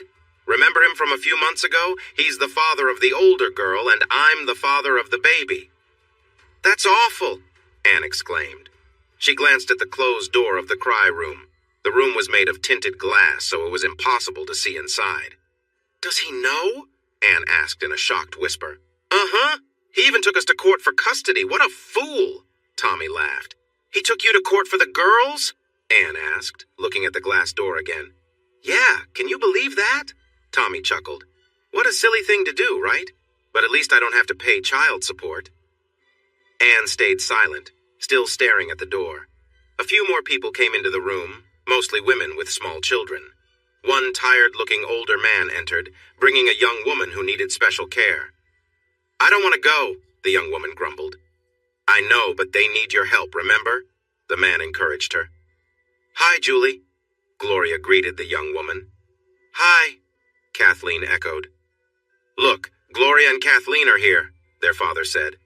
Others also greeted her. The father looked relieved, happy to have a break for an hour. Tommy was eager to leave the church as soon as the deacon announced the end of the service. Anne sang along with the hymn, enjoying the choir's performance. And here, Julie, a quarter, Jared said, offering the young woman a small token for her help. How about that, huh? Her father smiled, nodding in thanks to the young man. Hi, Miss Huval, Gloria shouted when she saw a woman she recognized. Hi, Anne, Tommy, Jared greeted them. Well, hello, Gloria, Kathleen. Do you both come here too? Anne asked the young girls. She looked closely at Gloria. The girl had blonde hair and big blue eyes, while her husband had brown hair and darker piggish eyes. The older girl didn't seem to resemble Tommy much, even with her brown hair and eyes. Anne remembered that Tommy had mentioned Chad Theriot was Gloria's father. But to Anne, she could see Jared's features in both girls. They were warm and friendly, especially Gloria, who had a bright smile. "Hey, Broussard," Tommy nodded, trying to hurry Anne toward the church doors. In her Toyota, Tommy took the driver's seat. Anne glanced at him. He muttered impatiently. They were stuck behind a line of minivans. If Anne hadn't taken her time singing that hymn, they would have been halfway home by now. "They were married when you were with his wife?" Anne suddenly asked as she spotted Jared's pickup truck. "Who?" Tommy responded, then swore when Jared somehow got in front of them. "Great, now we missed our chance." "Jared's wife," Anne explained. "Did you know she was married when you were with her?" "Yeah," Tommy laughed. "What a mistake." "Tommy," Anne replied, slightly shocked. "That's not kind calling her that," Anne said. "He's working offshore welding hard and we're over at her place having a good time," Tommy chuckled, recalling his past experience with Rochelle Esposito Broussard. Anne wanted to respond, but decided against it. As she looked at Tommy, she felt more unsure. The longer she spent with him, the more she realized he was not the person she thought she knew. At Manny's Golf-A-Rama, it felt like they had been friends forever. Tommy insisted there was a bond between them. Anne was unaware that Tommy had a problem with drinking and was the kind of person who would cross boundaries. "Finally, it's about time, right?" Tommy sighed as they drove onto the street. "You just came from church and you're using that language?" Anne teased him. On Wednesday morning, Anne got ready for work. Tommy hardly noticed her leaving. During her coffee break at work, Anne bumped into JCK, the receptionist at Young Insurance. A splash of coffee landed on Anne's light-colored blouse. Both women gasped, apologized, and tried to clean up the mess. "I better head home before I grab a bite at Mama's Po' Boys, huh?" Anne said cheerfully. "Good luck with that. Even Grant had a tough time there," Ronnie replied. "Yeah, but I think I'm cuter than Grant," Anne joked. "That's not saying much. Everyone is cuter than Grant," Ronnie laughed. "Hey, Ronnie, are you free later? Want to hang out?" Grant joked. While driving home, Anne tried to keep a steady pace. She frowned when she saw Tommy's newly repaired Challenger still parked in the same spot. Clearly, he had forgotten his promise to look for work that morning. Suddenly, Anne heard loud voices coming from inside her home. "Oh no," she thought, feeling uneasy. She quietly made her way down the hall to their bedroom. Inside, she was shocked to see a woman, Chloe Huval, in a compromising position with Tommy. Anne stood in disbelief. Needless to say, she quickly took out her cell phone to capture the moment. "Hi, everyone," she said. Chloe gasped in surprise, and Tommy turned to look at Anne. She snapped a few pictures and hurried out of the house.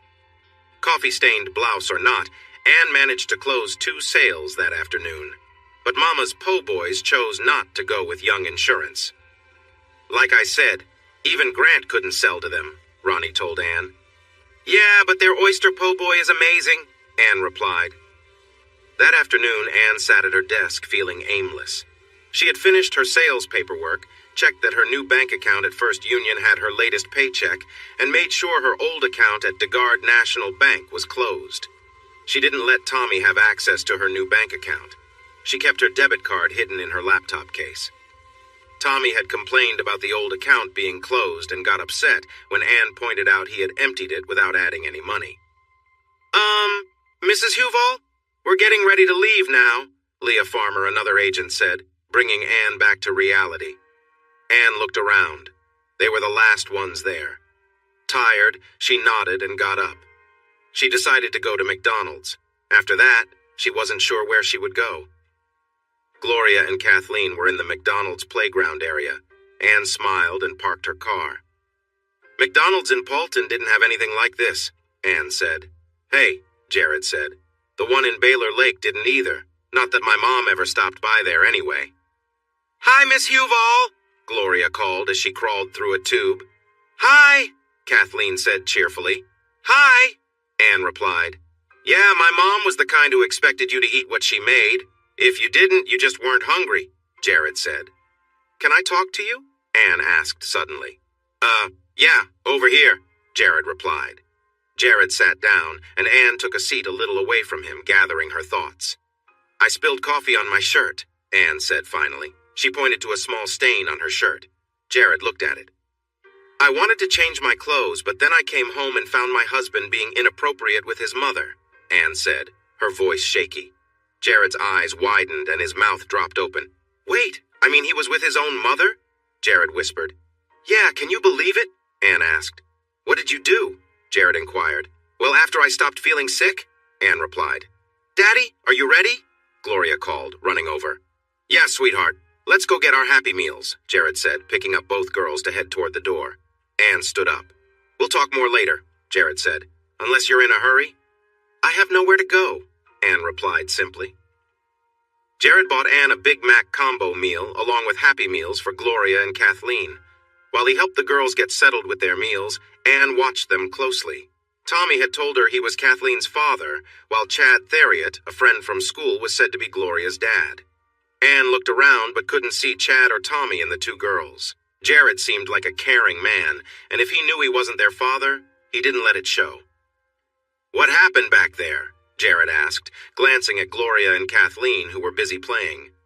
"I didn't do anything, I just turned around and left," Anne replied. "As you can see, I didn't even change my shirt." Jared's gaze dropped to her shirt before he watched her take a bite of her Big Mac. "Are you going back?" he asked. She shook her head. A tear slipped down her cheek. "I came here from a terrible boarding house. Mrs. Duvalier was so strict with her rules. Then I got married to Tommy and we thought we'd get our own place, but that never happened. Now I have nowhere to go," Anne said sadly. "I have an extra room at my house," Jared offered. He took the French fries that Kathleen handed him and made funny biting noises, making the girls squeal with laughter. Anne joined in, helping to lighten the mood as she pretended her fries were being chased by a monster. "No, don't eat my fingers," Kathleen shouted playfully when Jared joked about them looking like fries. "I'm not going to eat her fingers," Anne said firmly but with a smile. Anne asked quietly, "So, about that room, do you expect anything special in return?"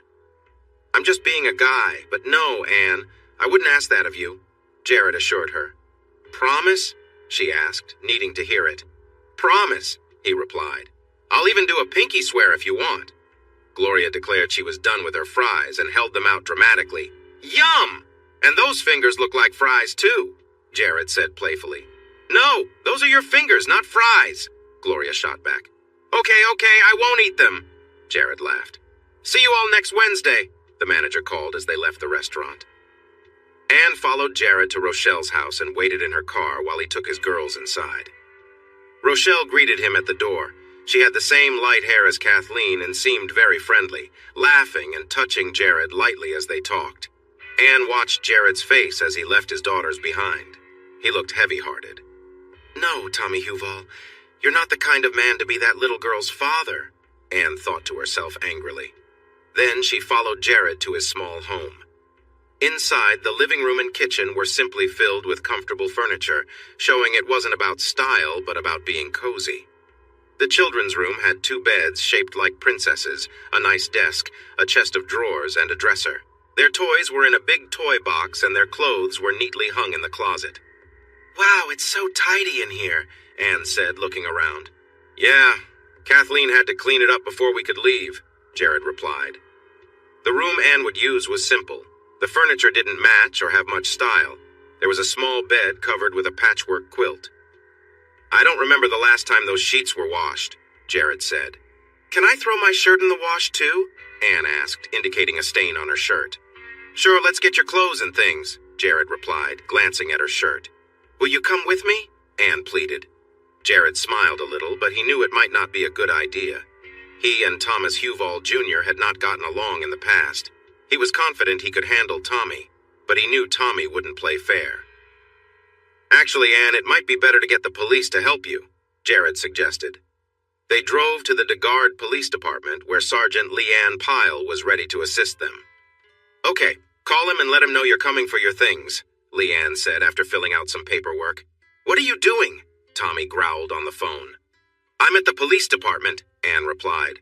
"Oh, great, what did you do now?" Tommy snapped. "I didn't do anything," Anne said. "But I'm getting my clothes, all right?" "No, it's not all right," Tommy said. Tommy, those are my clothes. You can't stop me from getting them, Anne argued. Just try, Tommy challenged. Looks like this is going to be interesting, Leanne said. Captain Bob Chastain assigned Officer Brian Jochet to go along with them. Brian was fit and had played football in high school, unlike Tommy. Jared warned Leanne and Brian about his past issues with Tommy.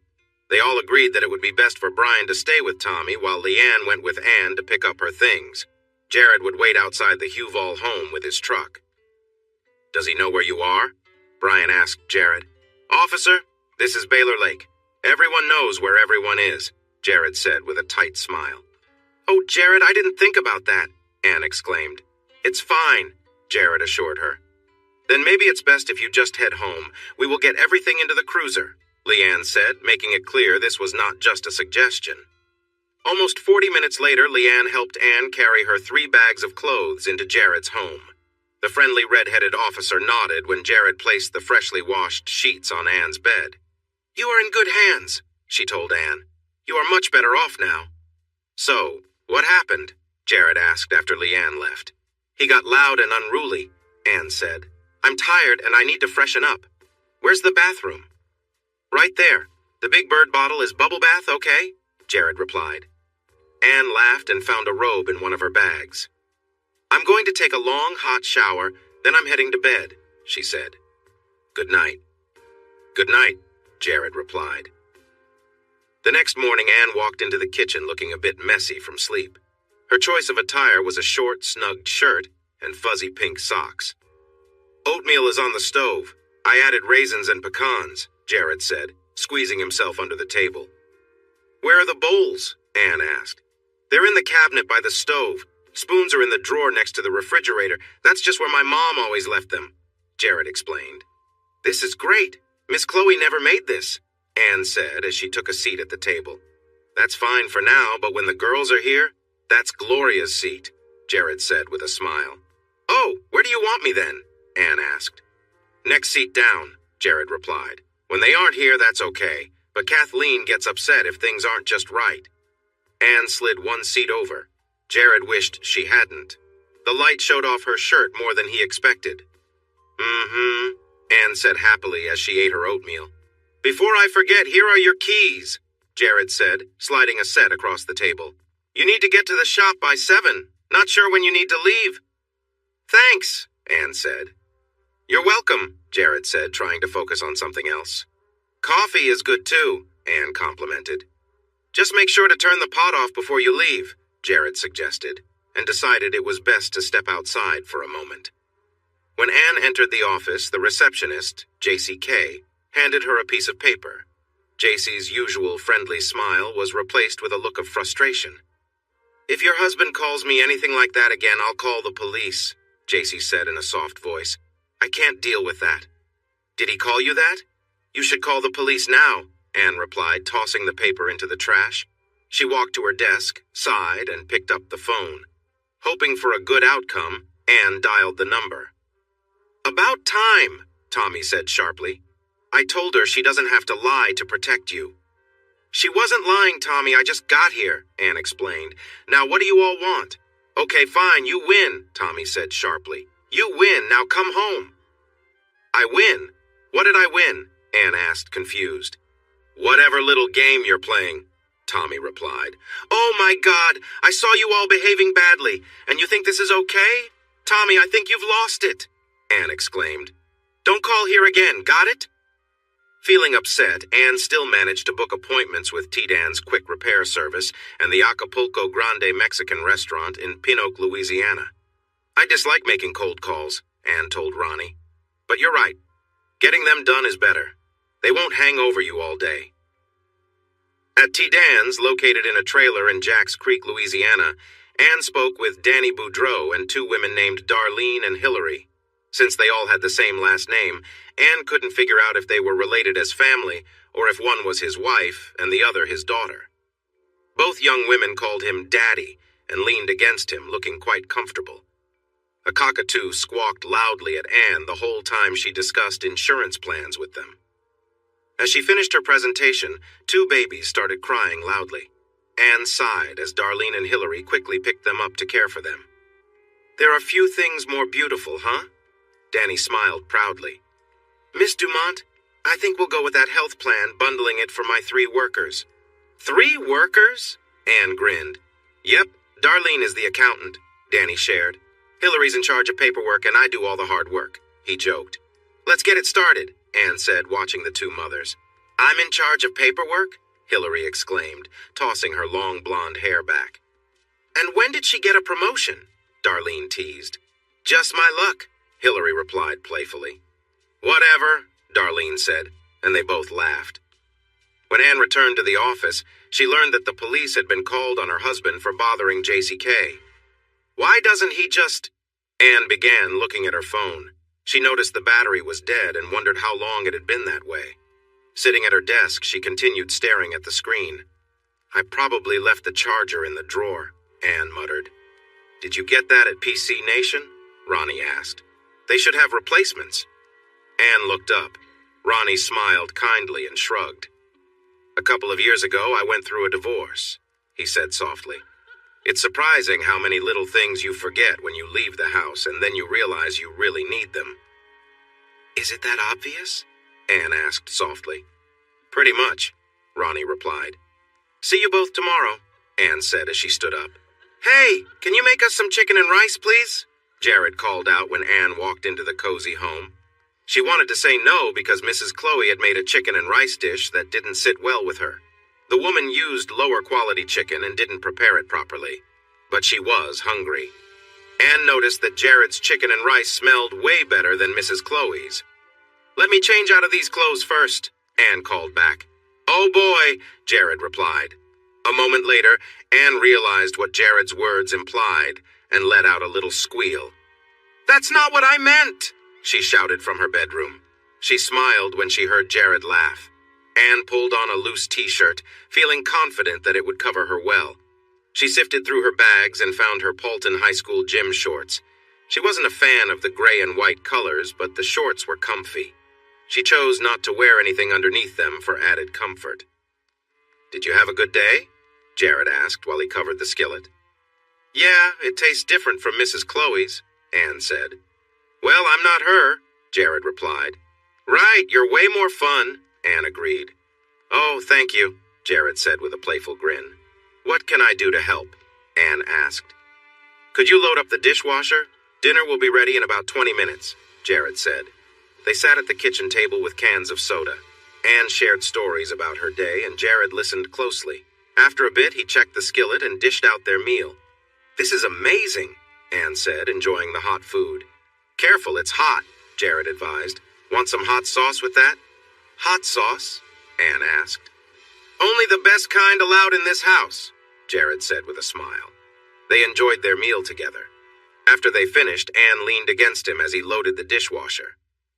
Do you have a microwave at work? Jared asked, while reaching for some storage containers. I can pack you a lunch you'll like. Oh, yes, Anne said excitedly. She gave him a cheerful hug, which made him feel a bit flustered. Still, he packed a generous portion into a container and showed her where it was going in the fridge. Then he filled another container with the leftovers. On Thursday, do you like that show, The Big Bang Theory? Anne asked. Yeah, Jared replied. He settled into his recliner while she flopped down on the long couch. Even though the show was a repeat, they both enjoyed it. I really miss Mike and Molly, Anne said. Jared glanced over and noticed that her shorts had ridden up a bit. He found her cute. Yeah, Jared replied, admiring her. I'm probably going offshore tomorrow. Chris had Alan booked, but knowing Alan, he might call in sick, Jared explained. I'll text you if that happens, okay? Is it dangerous? Anne asked, turning to face him. When she turned, Jared got a brief glimpse of her hair. It caught him off guard for a moment. Yeah, I do underwater welding, so sort of, Jared managed to reply. He gave Anne a quick kiss on the lips as he wished her a good night. Then he went to his bathroom to relax, thinking about his time with Anne. Alan did end up calling in sick. Jared smiled and texted Anne that he was headed offshore for about 4 or 5 days. Be careful, Eiley, she responded. Eiley, he typed back. I love you, she clarified. Oh, I'll I too, he replied. The girls? Anne texted shortly after. Not my weekend, Jared answered. He smiled when she sent a sad face emoji. That was how he felt when it wasn't his turn with the kids. Jared was gone for 4 days and returned on Tuesday.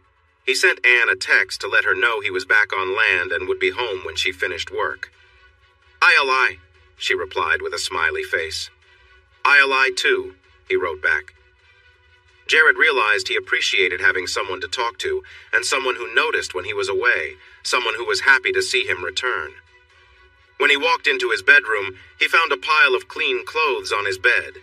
The floor looked as if someone had vacuumed. The towel he had hung over the shower was gone, as was the washcloth from the faucet. The mirror was clean too. "Someone's been busy," Jared noted. The hall bathroom sparkled and the kitchen was spotless.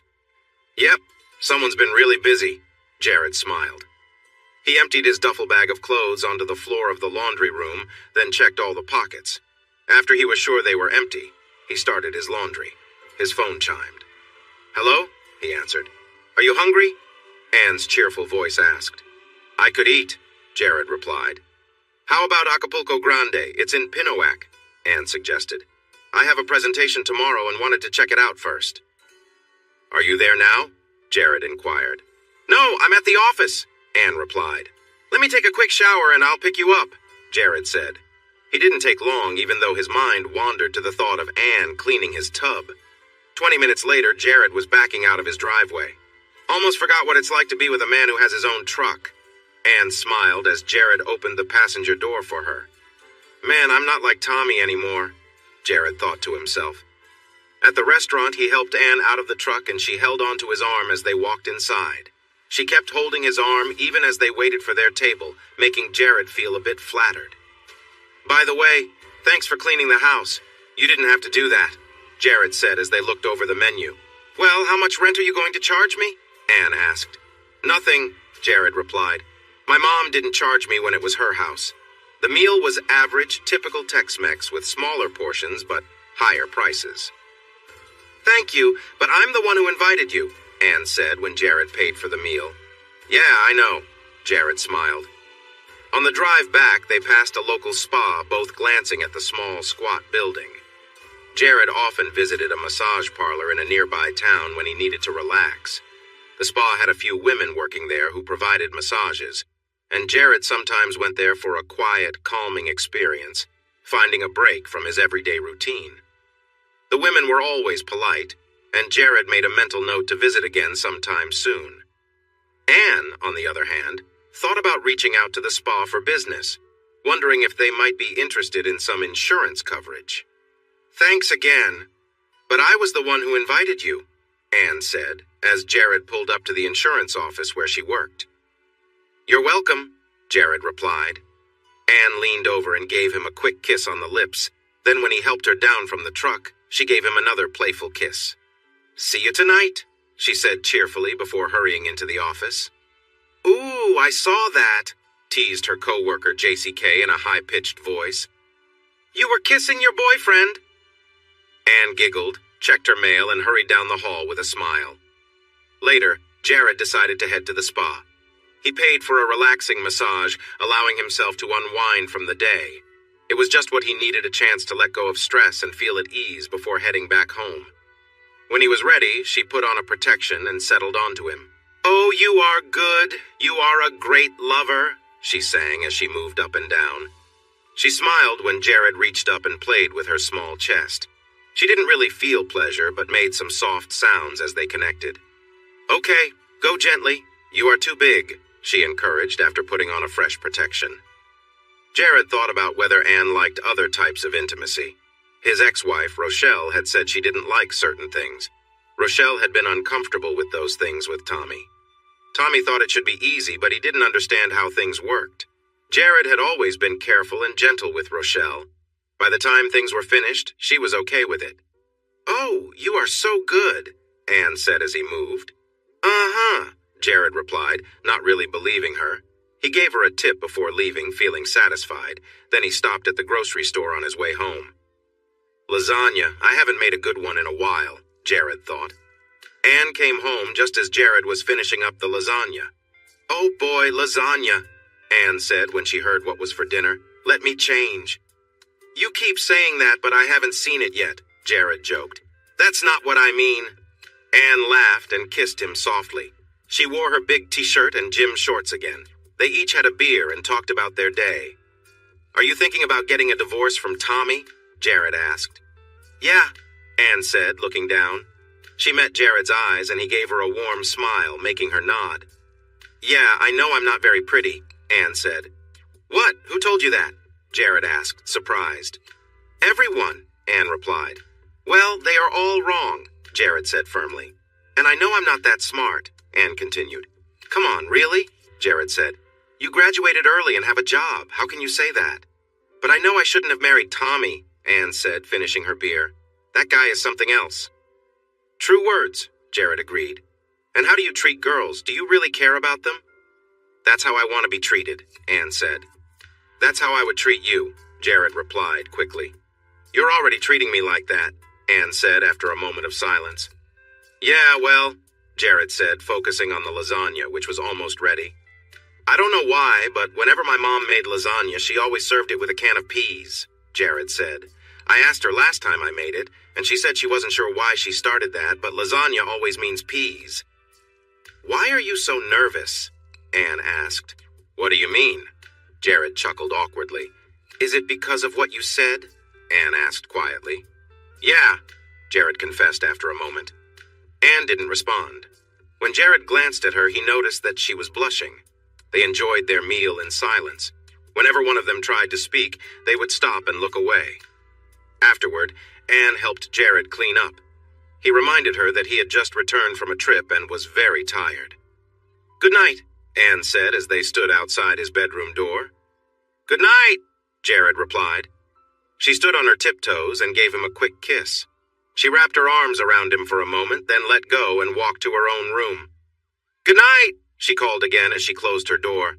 Uh-huh, Jared said. He went into the bathroom feeling overwhelmed by thoughts of his guest. In her own bedroom, Anne made sure her door was securely shut.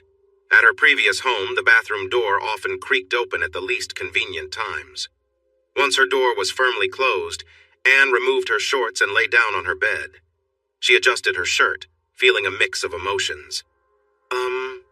She let out softly as she tried to relax and push away her thoughts. She focused on calming herself, letting her mind wander. Just as she felt overwhelmed, she took a deep breath and tried to settle her thoughts. No, she whispered to herself, wanting to clear her mind. The next morning at breakfast, Jared reached into his jeans to get his wallet. Then he carefully went through a small pile of business cards he had taken out of his old wallet. How many cards do you have? Anne smiled as she finished the last bite of cheese grits from her bowl. And of course, here's the last one. Jared smiled as he placed a card in front of her. Penny Jones, attorney, Anne read aloud. Divorce, custody cases, she's really good, Jared said. Anyone from that firm is solid, but I really trust Miss Penny. That sounds good to me, Anne agreed. And it's Wednesday, Jared reminded her. What time are you picking them up? Anne asked.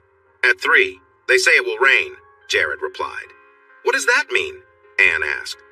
We're going to do some finger painting, Jared said. Oh boy, Anne laughed.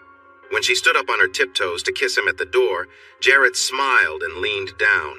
She wrapped her arms around his neck and gave him a quick peck. I'll lie, she smiled. I'll eat too, Jared smiled back, kissed her again, and then left for work. Later in the shower, Anne adjusted the shower head. She enjoyed the warm water for a while, letting it flow over her. Jared Broussard, she said out loud. I didn't think I'd feel so good. At work, Anne told JCK, the receptionist, and Elizabeth Kutra, the office manager, that she would be leaving at 2:30. Elizabeth smiled and shrugged. Anne, you know you're a salesperson, right? You can come and go as you please as long as you get your work done, she said with a smile. I know, but I like to be responsible, Anne replied.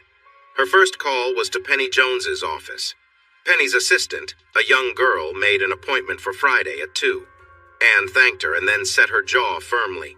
She didn't make any sales after 20 cold calls, but she caught up on her paperwork, filed everything neatly, and then sat quietly. Ronnie smiled as she pushed a strand of hair away from her face.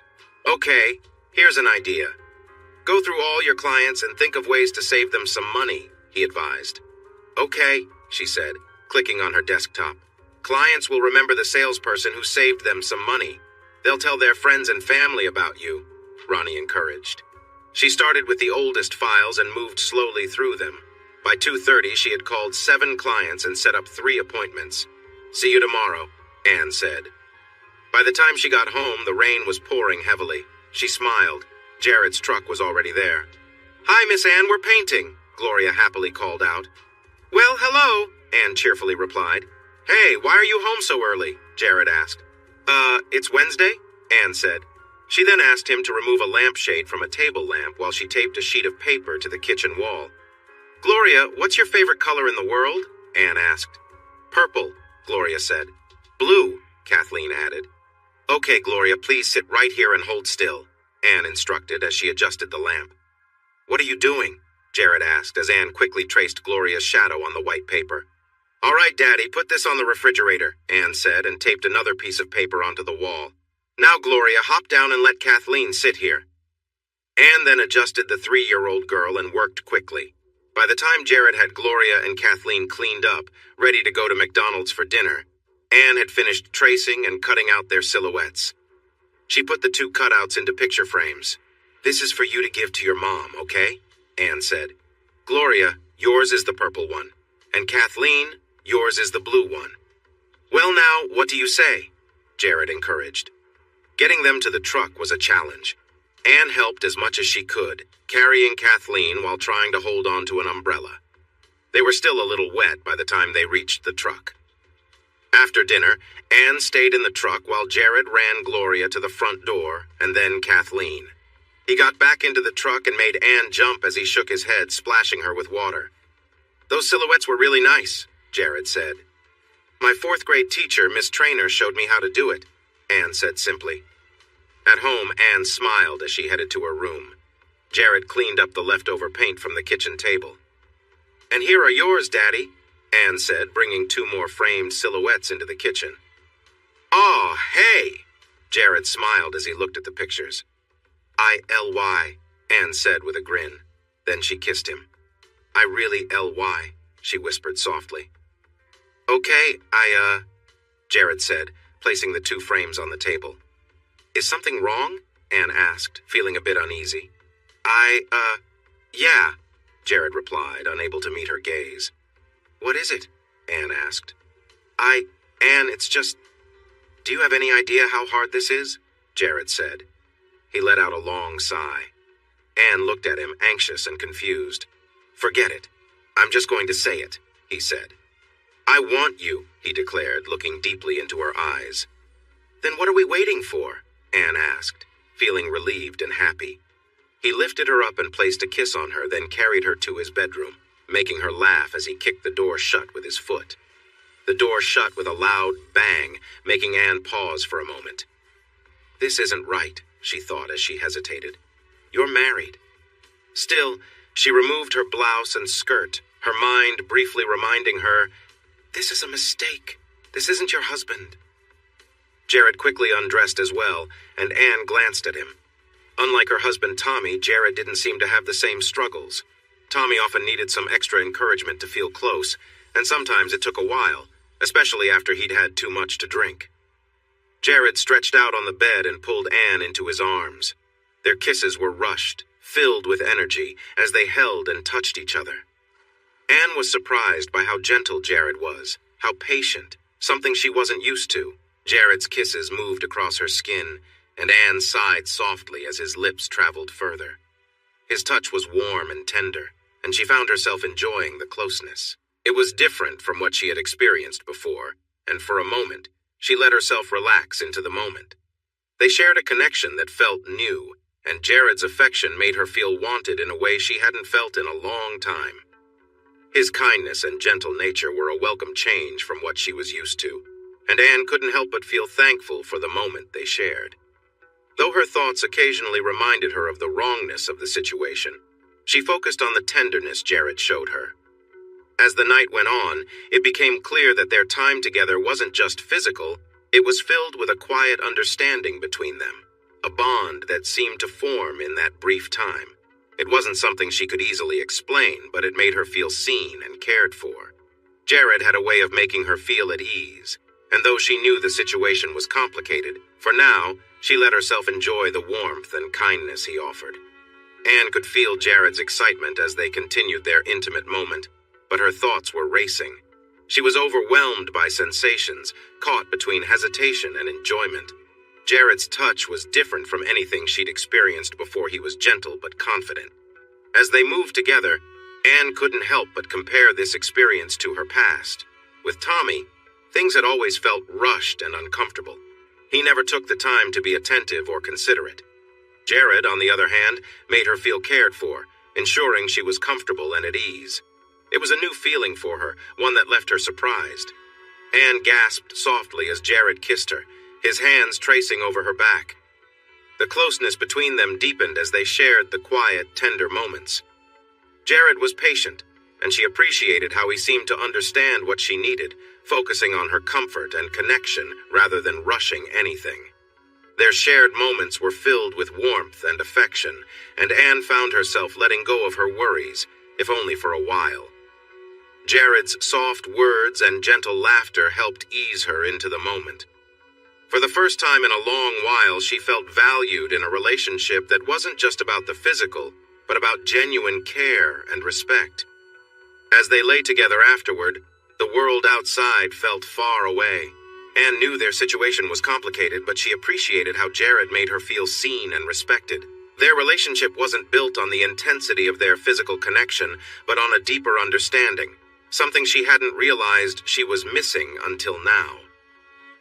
The quiet moments between them were filled with peace, and Anne smiled softly to herself, feeling grateful for the kindness and warmth Jared had shown her. Anne lay on top of Jared, her body trembling slightly.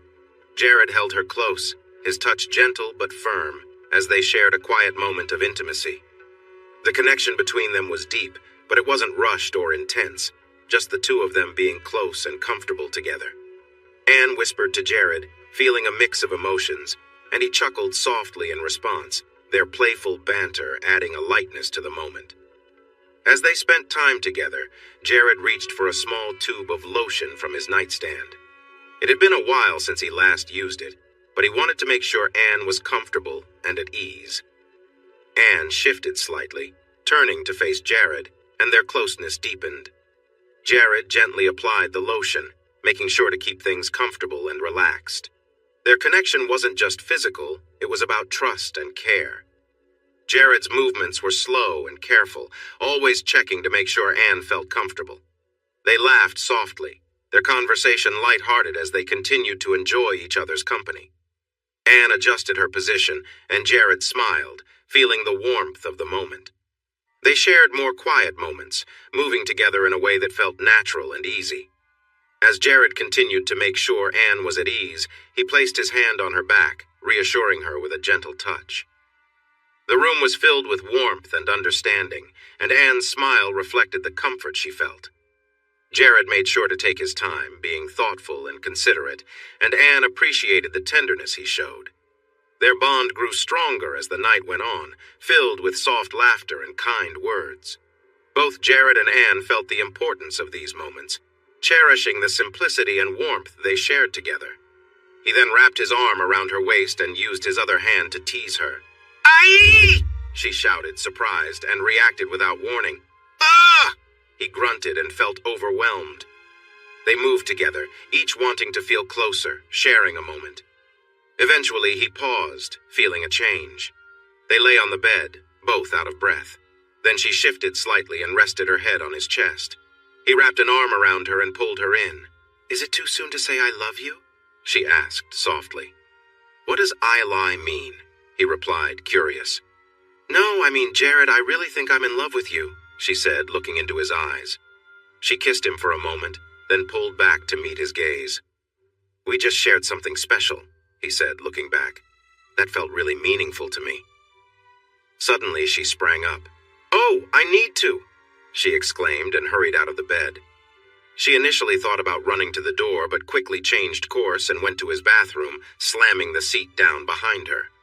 Jared waited until he heard the flush before entering the bathroom. He cleaned himself up, feeling a bit more at ease. "Is it too soon to say I love you?" she asked while washing her hands.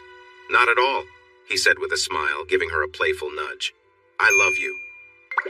On Friday, Anne met Penny Jones. She immediately liked the kind woman. As Anne talked about her marriage, she saw empathy in Penny's eyes.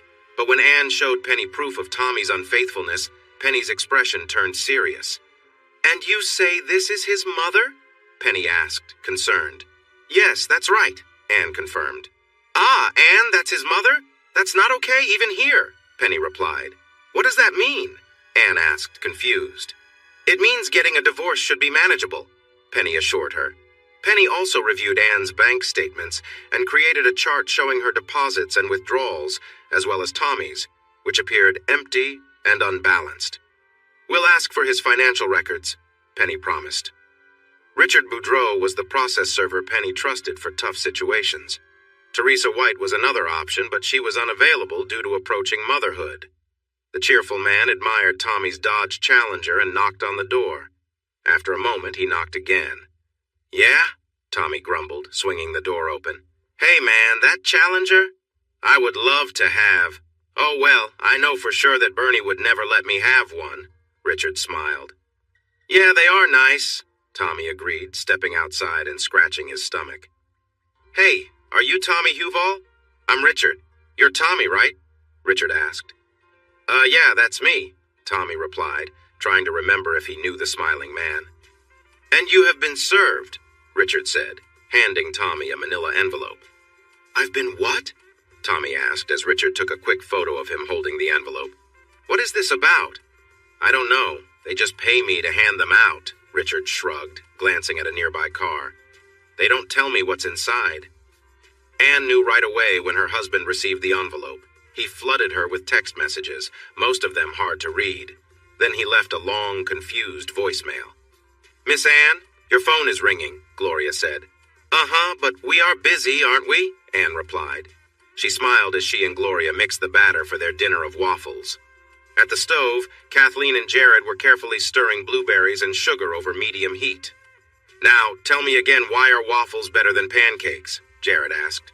"Because, Daddy, waffles have those little holes you can fill with blueberry syrup. Pancakes? The syrup just runs off them," Anne said with a smile as she showed Gloria how to pour batter into the hot waffle iron. "Miss Anne, why are you not married anymore?" Gloria asked as Anne closed the lid. "Huh? Why do you say that?" Anne replied, surprised. "Your rings are gone," Gloria said, pointing to Anne's bare hand. "Wow, Daddy, she is one smart girl," Anne said. "Yeah, you have to be quick to outsmart my daughters," Jared chuckled. "Well, Gloria, Mr. Tommy said he wanted to kiss other girls, not me," Anne explained. "But if you are married, you are not supposed to kiss anyone else, just your husband," Gloria replied. "Exactly," Anne agreed. "So, do you kiss my daddy?" Gloria continued. "Maybe," Anne smiled. "Is that okay?" "Maybe," Gloria said, giggling. Kathleen needed just the right amount of blueberry syrup before she would eat her waffle, and her scrambled eggs could not touch her waffles, nor could the syrup mix with her eggs. "I like breakfast for dinner," Gloria said happily. "We should do this all the time."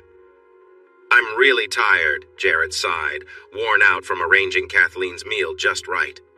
Suddenly, a loud thunderstorm rolled in, shaking the windows with its noise. Both girls screamed in fright. They felt relieved when Daddy rushed into their room, hugging them tightly. Miss Anne joined them as they all cuddled into Daddy's bed. Gloria and Kathleen settled in the middle, with the two adults on either side. The thunderstorm continued on its way toward Baton Rouge. The four of them slept soundly until the morning sun gently peeked through the heavy curtains. "Daddy, I need to go to the bathroom," Kathleen stirred Jared awake. "I'll help you," Anne offered. "You can do that?" Kathleen inquired. "I'm pretty sure I can," Anne replied, trying to hold back laughter. They enjoyed a full weekend together, visiting the library and the park, having lunch at McDonald's, dinner at Chuck E. Cheese, attending church on Sunday, and then fishing in a small branch of the Atchafalaya River. Jared couldn't recall ever seeing a fish in that little stream, but it kept the girls happily occupied. After the girls had tired themselves from casting their lines, they went back home. Jared cooked some fish fillets and French fries for everyone. Miss Anne kissed each child 3 times because it would be 3 days before she could see them again. Then Jared drove them to their grandparents' house. As usual, Rochelle was quite bold in her compliments, and as always, Jared chose to ignore her. He kissed the girls goodbye and drove home. "Hey," Jared called out as he walked into the house. "Bedroom," Anne responded from the other room. "What about the bed?" Jared asked, making his way down the hall. "We've got 3 days to catch up," Anne said, lying comfortably on the bed. Jared nodded in agreement, feeling excited about being with her again. Anne playfully encouraged him, saying that she was ready for some fun together. Jared responded with a smile, enjoying the moment. They laughed and shared their feelings with each other, talking about their plans and dreams. "Can I ask you something?" Anne said, resting her head on his chest. "Sure," Jared replied, still catching his breath from their earlier activities. "Do you ever think about having more kids?" Anne asked. "I have 2 already," Jared answered. "No, I mean—" Anne hesitated. "Let me tell you something," Jared said seriously. Anne paused, sensing she might have touched a sensitive topic. She stopped playing with his arm. "It might not be me who got their mom pregnant," Jared continued firmly, "but I took care of their mother, and now I'm responsible for them." Anne held her breath, aware that this was a pivotal moment in their conversation. She knew that his response could change everything between them. Get out of his house. His hand moved gently from her back to her shoulders, then to her hair. He ran his fingers through her short hair. "It isn't just having a child that makes someone a dad," Jared said. She felt him kiss the top of her head. "I would love to have more kids like Gloria and Kathleen," Jared said softly. "They're everything to me."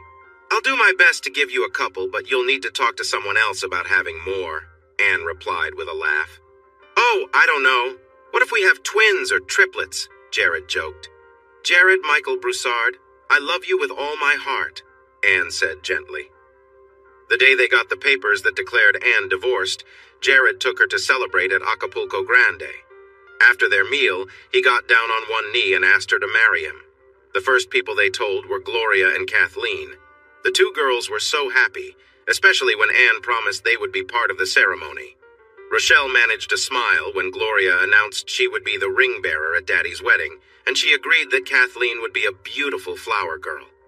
"I will spread petals for Miss Anne," Kathleen explained about the flower girl's job. "And every petal will fall just right," Frances teased. Rochelle kept smiling as she helped the girls get ready for bed, checked their homework, and made sure they had everything for school the next day. She kept the smile as she read them a bedtime story. Then she sat at the kitchen table and opened a can of her father's beer. "Well, you did this to yourself," her mother Connie said sharply when Rochelle cried about how unfair everything was. "I know that, Mother. Thanks a lot," Rochelle replied in frustration. "Hey, don't talk to your mom like that," Frances said firmly. "She didn't make you go around like that." Later that evening, after drinking 5 cans of her father's beer, Rochelle sent Jared Broussard a text message. "Please don't marry," was all it said. Jared read the message, but didn't feel the need to reply. He put his phone down and smiled as he heard Anne singing, not very well, along to a Miranda Lambert song while she took a bath. In the following weeks, Rochelle sent several messages to Jared, pleading for another chance. He didn't reply to any of them. He also ignored her when she tried to talk to him outside her parents' home, crying and upset. On the day of the wedding, Rochelle did something very drastic. Frances kicked open the bathroom door and pressed a towel to the injured woman's wound, while Connie called 911, tears in her eyes. "Now remember," Kathleen told the staff at Happyland Daycare, "my mommy's coming to get me today, okay?" "How do you think that child knows it's her mom's day to pick her up?" one staff member asked another. "I gave up trying to understand that child a long time ago," the other woman laughed. "I just know, at 2:45, it's best to stay out of her way." The end. Author's note.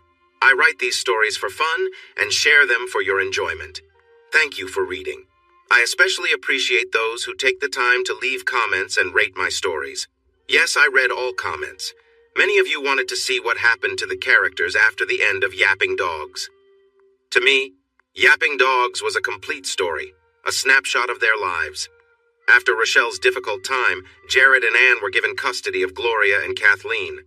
On the day Gloria and Kathleen find out that Jared isn't their biological father, They will likely be emotional. They will hug him tightly and declare that he is their true father, no matter what the DNA says.